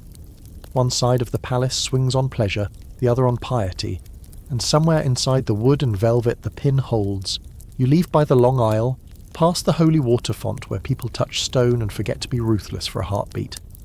Outside, the light is sharper, the beeswax smell traded for cold air that tastes of slate. A marquise murmurs to her maid that the sermon was excellent, though she cannot recall its text. A captain tugs his glove tighter and heads for the stables. You walk back into corridors where fans speak louder than homilies, carrying with you the soft echo of a voice behind a grill and the uneasy comfort that, at Versailles, even forgiveness is part of the script. You learn to spot the Queen before anyone says her name, the way the temperature in a room steadies when a window is quietly shut. Maria Theresa of Spain is not the brightest jewel in Versailles, but she's the setting, plain, solid, necessary, holding everything that wants to slip. She walks through the Galerie des Glaces, with two ladies and a chaplain, her dress heavy with Spanish sobriety, her hair veiled just enough to say, "I'm not here to compete." The court parts for her with the grace of well-trained water. Smiles soften, knees bend. The Queen nods, and the entire palace pretends that dignity is enough to win. You have seen her during Mass, hands folded, gaze level, the Latin rolling over her like rain over stone. You've seen her at supper, where she eats a little and speaks even less, careful to keep each syllable within the fence of courtesy. But the quiet is not emptiness. It's a reservoir. When Athénais glides too near, you notice the Queen's rosary move faster through her fingers by a bead or two. When Fontange laughs too loudly, the Queen's eyelids drop for the length of one long blink. When Maintenon, that cool, calm moon, murmurs something by her chair, the Queen's shoulders relax by a thread, enough to be felt but not seen. Fact to ground the silk. Maria Theresa brings with her from Spain a devotion to hot chocolate, and the taste takes the court by the throat. Thick, spiced with cinnamon and sometimes flecked with pepper, it becomes a morning rite in her apartments, poured into lidded porcelain cups so the aroma doesn't flee. It is both comfort and defiance, a flavour from home that no mistress can copy without admitting its source. The scent of chocolate drifts down her corridor like a quiet flag. There is fury here, but its vocabulary is tiny. The Queen does not hurl vases or tear lace. She wields weapons Versailles cannot deflect. Who may sit, who may speak, who may kiss her hand. She advances or delays a request by one day, then another, until a petitioner's courage spoils in the wait. When a favourite's carriage lingers too long beneath her windows, the Queen does not send a message. She arranges a pious visit at the same hour, so the courtyard brims with clergy and witnesses. Call it counter-theatre. Sin can dress in gold, but she outfits her scenes in candlelight and witnesses in soutanes. You catch an echo in a hallway, a story told in two versions, neither quite provable. In one, Louise de la Vallière once drops to her knees before the Queen, asking pardon with tears and bare feet. The Queen, after a pause that could drown a ship, lifts her with cool hands and says nothing anyone can quote. In the other, the Queen walks past, a mercy withheld, the silence louder than any absolution. Which is true? Accounts disagree. The story persists because it feels like her. Restraint as verdict. She is not without affection for life's small brightnesses. Little dogs follow her like living hems. She plays cards with a sweetness that loses more than it wins, and apologises to the house when she does win, as if luck is an impolite guest. She prefers simple jewels, a string of pearls, a cross too plain to glitter. So when Athénais floats in wearing a diadem that could light a chapel, the contrast is not an accident, it's a canvas. The Queen's restraint frames the mistress's extravagance, and the picture says what no sermon can. Quirky fringe detail. The Queen's Spanish household guards its customs with stubborn gentility. On certain feast days, her ladies still pin black Bajo Pecho's ribbons close to the heart, a bronzed whisper of Madrid under the blaze of France. A few swear by tiny stitched scapulars hidden inside bodices, woven in convents across the Pyrenees, each one holding two miniature prints the size of postage, Our Lady and a Sacred Heart. If you never see theirs, that's the point. The Queen would prefer faith to privacy, but will accept privacy over spectacle. In public, she never reprimands the king. In private, well, privacy is a palace rumour with good manners. There are stories of quiet tears that leave no trace on powder, of a single sentence dropped into supper like a pin. I am not unwell. I am only tired. And everyone at the table hears the rest of the sentence that was not spoken. tired of pretending this is natural, tired of sharing a man who belongs to everyone but his wife. She does not make scenes. She makes weather. Days grow overcast after those sentences. Historians fence over her agency. One camp treats Maria Theresa as a saintly shadow, devout, affectionate, largely powerless, a Spanish lily planted in French marble to wilt with dignity. Another argues that she had more leverage than anyone wants to admit, over the Queen's household, over certain appointments reserved for Spanish allies, over the rhythm of court observance that forced mistresses to kneel in the same chapels they haunted. Did she plot? No. But did her refusals and silences shape the palace's grammar? The debate still hums, because silence is notoriously hard to quote. You catch her once in the Queen's staircase, the light falling from above like kindness. Maintenon stands at her side, speaking low. For a second the formal mask lifts, and the Queen's mouth trembles. Not storm exactly, but the aftershock of one. She breathes, closes her fan, and the tremble vanishes. There are those who insist she found comfort in Maintenon's sober presence, when the court's fireworks burned her eyes. There are others who whisper that any woman near the king was a thorn, no matter how pious. The truth is likely complicated and annoyingly human. Companionship can arrive in the wrong wrapping. A day of small humiliations can be undone by a single ceremony. The Queen steps into the chapel first. The entire court follows her in order. At communion, the rail belongs to her. Even the most favoured mistress kneels at a distance that can be measured. Power is not always about who is loved most. Sometimes it is about who is owed the form. The Queen collects forms the way other women collect fans. She will not be adored, but she will be honoured. And in a place built on performance, honour is still box office. Fact that bites when you say it aloud. Only one of her children with Louis survives to adulthood, the Grand Dauphin. The rest die young, one after another, like candles pinched by a draught. She carries grief tightly, wears black when she must, then returns to sober blue, to grey, to white. The court likes to pretend her sorrows don't leak into state. Of course they do. A woman who has buried more babies than birthdays learns the art of holding pain in public, which is excellent training for being married to the sun. Sometimes anger flares in ways that look like etiquette. When the king presents a legitimised child by Athenides, the queen bends to kiss the forehead, then sets the child down very carefully, as if placing a hot coal back on the hearth with tongs. She smiles, and it is a masterpiece of charity and control. You feel heat at your own throat watching it, like swallowing a spoon too quickly. There's a line attributed to the king after her death in 1683. This is the first sorrow she has caused me. Some hear tenderness in it. Others hear the tinny ring of a man who appreciates ease more than he regrets guilt. Scholars turn the phrase on their tongues, debating whether the original was chagrin, sorrow, or something sharper, whether it was comfort or conceit. The ink can't carry tone. The ears of time have to guess. Either way, the Queen exits as she lived, quietly, leaving a void that makes a sound only when you notice what no longer needs to be endured. You think of all the women who have glittered here, whose names fill lampoons and letters, then you think of the one whose name appears primarily on the calendar and the mass list. Fury that never breaks the plate. Heartbreak that never spills the cup. Those are not accidents. They are chosen performances, as deliberate as any mask. The court will not sing songs about her wit. It will, however, keep walking in the path she sets every morning from chapel to salon, because the rails she laid are the ones that keep the train from leaping the track. On a late afternoon, you pass her apartments and smell chocolate and beeswax, hear the murmur of Spanish mixed with French, the domesticated thunder of a small court within the big one. She moves between rooms with a slight steady sway, fingertips grazing a doorway as if blessing it. When she passes you, you bow deeper than usual without planning to. She nods, and in that nod is a hurricane wrapped in lace, a lifetime of choosing to be the wall that holds while everyone else rehearses falling. The door closes. The corridor resumes its usual clatter, fans clicking, heels tapping, laughter tuned to impress. But for a few breaths, the palace remembers what it owes to the person who has spent years paying the bill for everyone else's theatre. That's power too, you realise. The kind that never needed a diamond to announce it. Just a spine, a rosary, and a cup of chocolate that tastes like home no one could take. Legacies at Versailles are rarely tidy.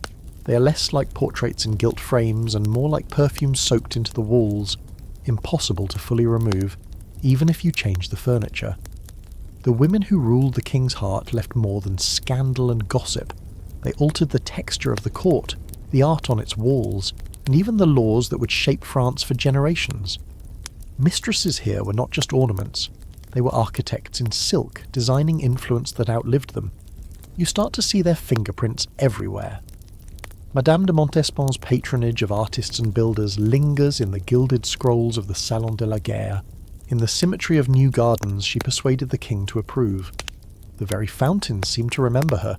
Grand, theatrical, designed to impress at first sight and never quite stop performing. Maintenon's legacy is quieter but perhaps more enduring. The Maison Royale de Saint-Louis at Saint-Cyr, her school for impoverished noble girls, still exists in some form today. Its strict curriculum of religion and discipline reflects her vision of shaping France's future women into something more than decoration. Fact that often slips between the more salacious pages. Many of these mistresses wielded influence not just over taste, but policy. Athena secured titles and estates for her children, embedding them into the nobility so firmly that their descendants still roamed French politics and armies decades later. Maintenon steered the king toward alliances with the church that redefined court culture in its later years. Even Louise de la Vallière, the most reluctant of the royal favourites, left her mark by inspiring literary and devotional works after she retreated to a Carmelite convent. The quirks are just as telling. Montespan's taste for perfume, especially scents laced with amber and musk, pushed French perfumers to new heights, establishing fragrances that became symbols of royal identity. Fontange's elaborate hair, tied with towering ribbons, spawned a fashion craze that outlived her by years, even as satirists mocked it for making women's heads look like pastry towers. These touches might seem trivial, but at Versailles, a hemline or a fragrance could be as politically charged as a treaty. The scholars argue, of course. Some dismiss these legacies as side effects of proximity to power, luxuries paid for by the state, not deliberate acts of governance. Others insist that the king's companions shaped the court's aesthetic and moral compass as much as any minister. They point out that when you control who sits at the king's table, who dances in the king's ballets, and which petitions the king reads in the quiet hour before bed, you're not just a mistress. You're an unofficial cabinet member. You walk through the orangery and think of the hands that once guided its planting. The formal lines of citrus trees owe something to royal gardeners. Yes, but also to the women who wanted lemon and orange blossoms close at hand for their rooms, their festivals, their perfumes. A craving in a royal heart could become an architectural feature in stone and glass. If that's not legacy, what is? Quirky fringe detail. Some of the mistress's charitable gestures had an edge of personal branding. Montespan sponsored masses and hospitals, but her name appeared prominently in dedications, reminding the public that generosity and power were bedfellows. Maintenon's schoolgirls wore uniforms of sober brown and white, reflecting her personal preference for modesty.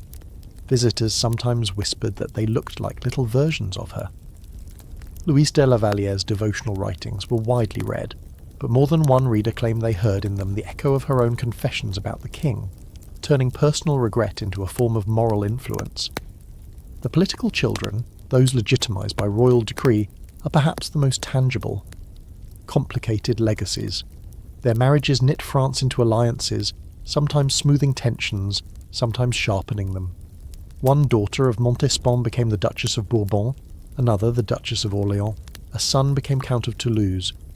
These were not just family appointments, they were power positions that would ripple into succession disputes and military commands long after the Sun King set. Historians still circle the question, were these women building for themselves or for France? Likely both. A mistress securing a dukedom for her son may have thought first of bloodline, but the resulting alliance could shape military campaigns or border negotiations. In a court where family and politics were two threads of the same rope, it's impossible to pull one without tugging the other. You find yourself in a salon hung with tapestries from the Gobelins' manufactory, each scene lush with mythological gods, shepherds, and improbable fruit. The Gobelins thrived under royal patronage, but who whispered into the king's ear about which commissions to approve? Mistresses often pushed designs that reflected their personal symbols. Montespan favoured peacocks and sunbursts. Maintenon leaned toward biblical and allegorical virtue. Even art here was a mirror, reflecting the woman closest to the throne. Quirky fact to file away. The legacy sometimes included the removal of legacy. After Montespan's fall, some of her more ostentatious emblems were quietly replaced or tucked into storerooms, but they never all vanished. Too many were baked into the architecture, carved into marble or woven into tapestry borders. Versailles has a stubborn memory. Try to erase someone entirely, and the walls will just hum their name more quietly. You think about how different their paths were after the palace. Montespan ended in the convent, still corresponding with friends, her wit only slightly dulled by time and penance. Maintenon outlived the king by 4 years, retiring to Saint-Cyr, where she became a living relic of a more pious, subdued Versailles. Louise de la Vallière died in obscurity, but not in silence. Her spiritual writings outlasted her in influence. Fontanges left almost nothing tangible, yet her name clung to a hairstyle for decades. Some legacies are marble, others are ribbon. And then there's the Queen's legacy in all this, proof that endurance itself can be an inheritance. Maria Theresa left no policies, no schools, no hair trends, but she left a model for queenship under siege. Never drop the form, never compete on their stage, outlast them all by refusing to play their game. Her shadow still lingers in the rituals that require a bow in a certain place, at a certain angle, for a certain amount of time. Versailles does not choose which legacies to keep. It keeps them all, tangled together like the roots of an old garden. Some bloom every year in public view, others lie dormant until a scholar or an archivist dusts them off. As you pass through the Hall of Mirrors, you catch sight of yourself between two panes, framed by gilt that Montespan might have commissioned, walking over floors Maintenon might have ordered polished for a royal wedding, in a palace the Queen's silence helped preserve. It's humbling, in a way, to realise you're just another passerby in the perfume they left behind, and it's unsettling to realise that perfume will still be here when you're gone, long after the mirrors have reflected 1,000 other scandals and smiles. At Versailles, love affairs end, but the architecture remembers. Versailles lives for spectacle, but the way it writes the end of a story is never the same twice. Some departures are velvet, planned, polite, cushioned with pensions and titles. Others are like trapdoors. One moment you're centre stage, the next you're a rumour in the countryside. The endings of the king's great loves are as varied as the women themselves, each an echo of the role they played while the lights were on. Louise de la Vallière, the king's first acknowledged mistress, chose her own ending, or at least claimed it. By 1674, weary of competition with Athens and the weight of public scandal, she entered the Carmelite convent in Paris. The court gossiped that her retreat was as much escape as penance, but she stayed until her death, taking the name Sister Louise of Mercy. Her legacy was not just in her writings, but in the image she left. The repentant beauty turning her back on gold for stone, a morality tale Versailles could nod to without having to copy. Athena de Montespan's fall was slower, heavier. The affair of the poisons in the late 1670s stained her reputation, never proven guilty, but accused often enough to leave a shadow. She remained at court for years after losing the king's favour, wielding influence as mother to his legitimised children. By 1691, she withdrew to the convent of Saint-Joseph, still writing sharp, lively letters to friends, still very much Athénaïs. She died in 1707, leaving behind children woven into France's highest ranks, and a palace whose mirrors still remembered her reflection. Fact, even in disgrace, many of the king's former favourites retained wealth and property. Louis the Fortuné was not in the habit of leaving his past companions destitute. Their fortunes were part of their silence. A generous pension or estate was a way of buying both dignity and distance. The public saw it as proof of royal generosity. The women knew it as the last clause in a contract written in glances and late-night conversations. Françoise d'Aubigné, Madame de Maintenon, is the exception who never fell. Rising from governess to the king's secret wife, she ended her days at Saint-Cyr, surrounded by the schoolgirls she had educated. She outlived Louis, becoming a kind of living archive of his later years. Visitors came to see her as much for her counsel as for the curiosity of having been, at least in the eyes of many, the most powerful woman in France without a crown. Quirky fringe detail. The the possessions they left behind often became as much a part of their legacy as their actions. Montespan's gilded writing desk was auctioned and ended up in the home of a provincial noble who bragged about it for decades. Maintenon's modest silver-handled fan was displayed at Saint-Cyr like a relic. Louise's haircloth habit became the subject of a devotional engraving circulated among pious ladies. In each case, the object outlived the hand that once used it, taking on a myth of its own. Fontanges' end came too soon for her to choose, dying in 1681, barely 20, after a sudden illness that fueled speculation of poison. The king, unusually, ordered she be buried with honours in the Abbey of Saint-Denis, a gesture that spoke more of her brief place in his affections than her impact on politics. Her hairstyle, the fontange, would outlive her by decades, a frivolous monument to a fleeting life. Historians argue about the sincerity of the king's griefs. One camp believes Louis moved on with the efficiency of a man managing a household. Another insists he carried traces of each woman in the small rituals of his later years. They point to moments: his visits to Maintenon's school after her retirement, his decision to keep Montespan's children close, the way he always spoke gently of Louise in her convent. The record offers just enough to argue over, never enough to conclude. Not all endings were public. Some women simply faded into private estates, their names appearing only in notarial records or the occasional wedding contract.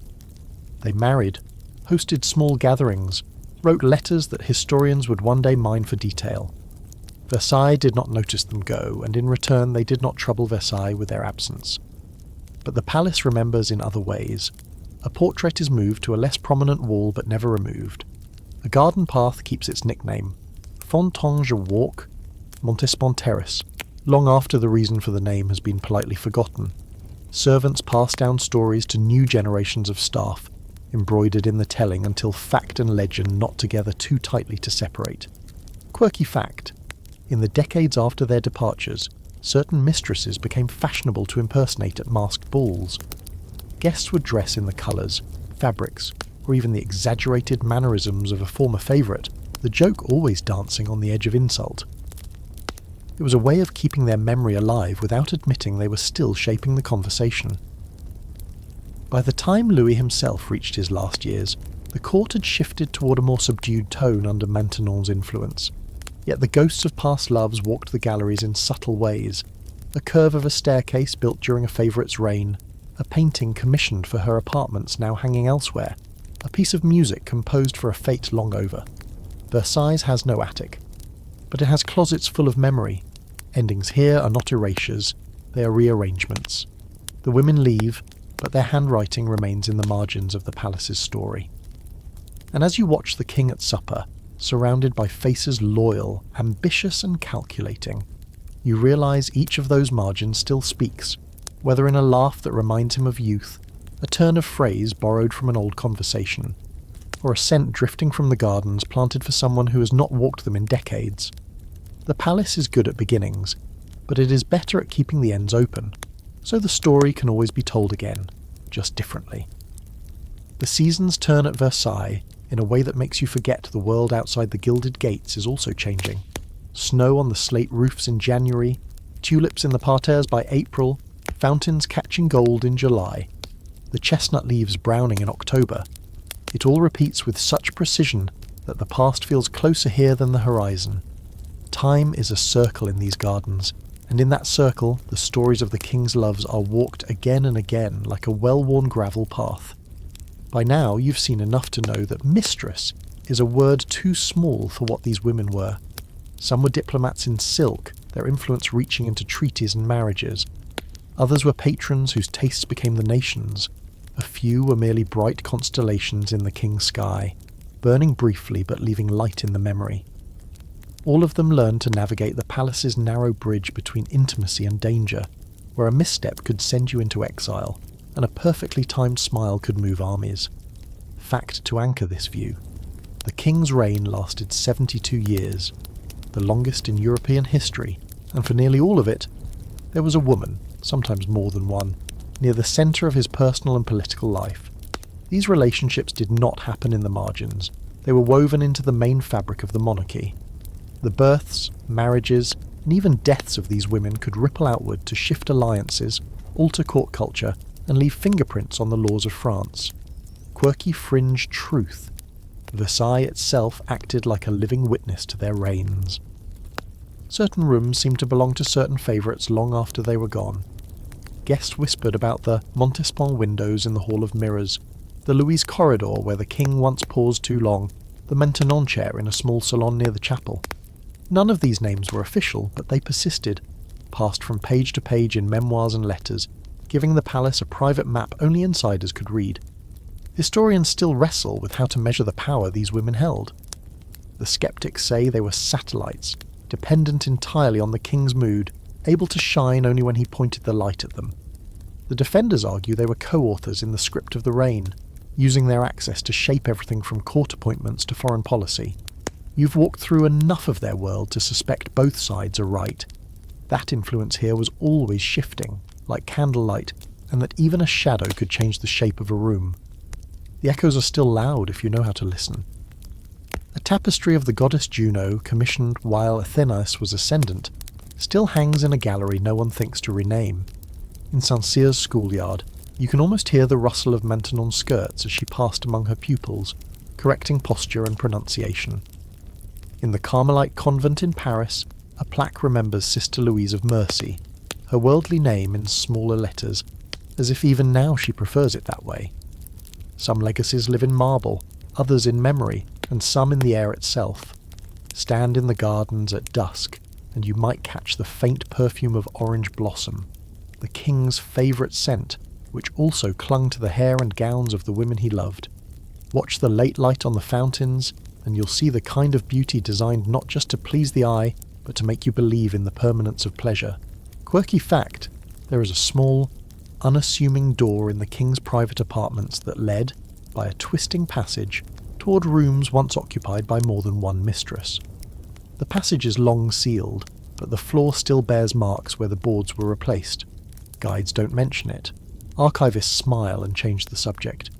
Yet the idea of it, the physical link between politics and desire, still haunts the imagination of anyone who studies this place. You leave the Hall of Mirrors one last time, the sunset painting the glass in rose and gold, and think about the paradox of Versailles. It was built to magnify one man's glory, but it cannot tell his story without the women who shared his table, his confidences, and his bed. They are in the walls, in the gardens, in the etiquette still followed by monarchs elsewhere. They were scandal and solace, muse and minister, distraction and necessity.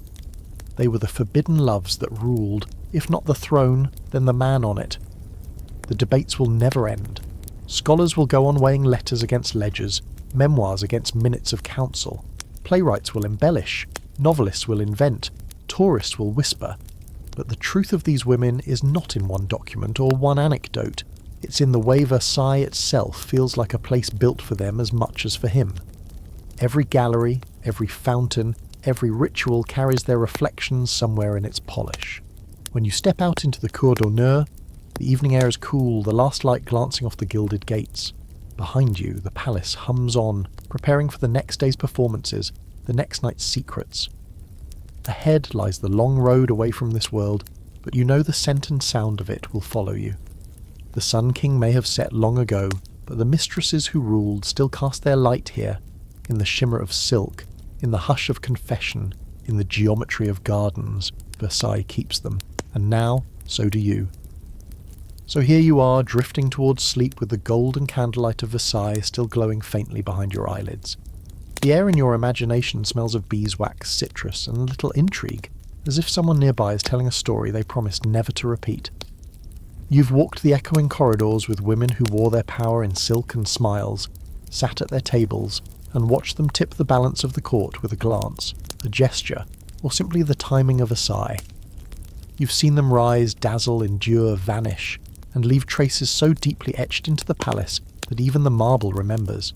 It's strange how close they feel now. Louise, quietly folding her life into the discipline of a convent. Athena still laughing, even in retreat her children carrying her name into history. Maintenon, measured and watchful, building a future for girls she would never see grown. The Queen herself, holding her ground with nothing more than dignity and a cup of chocolate. Even the fleeting Fontange, gone too soon, lingers in a ribbon tied high on the hair, a fashion that outlasted its owner. Each of them left something, an object, a room, a tradition, a caution, that the court could never quite sweep away.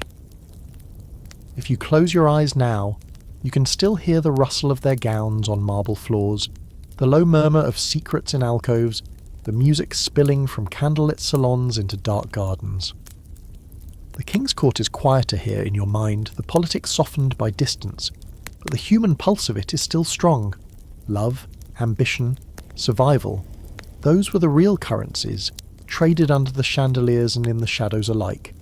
As your breathing slows, picture the fountains in the moonlight, throwing silver arcs into the air while the palace sleeps, or pretends to. Imagine the mirrors catching the last candle before it's snuffed, holding on to that glimmer just a heartbeat longer. Think of how, in Versailles, the end of one story was always the start of another, and the people in those stories never really left. They just changed rooms. So let the palace fade now, its whispers settling into silence. Let the gates close softly behind you, knowing you can always return to the Hall of Mirrors in your dreams. The mistresses who ruled are still there, waiting, laughing, listening, plotting, exactly where you left them. And in that way, Versailles will always be lit.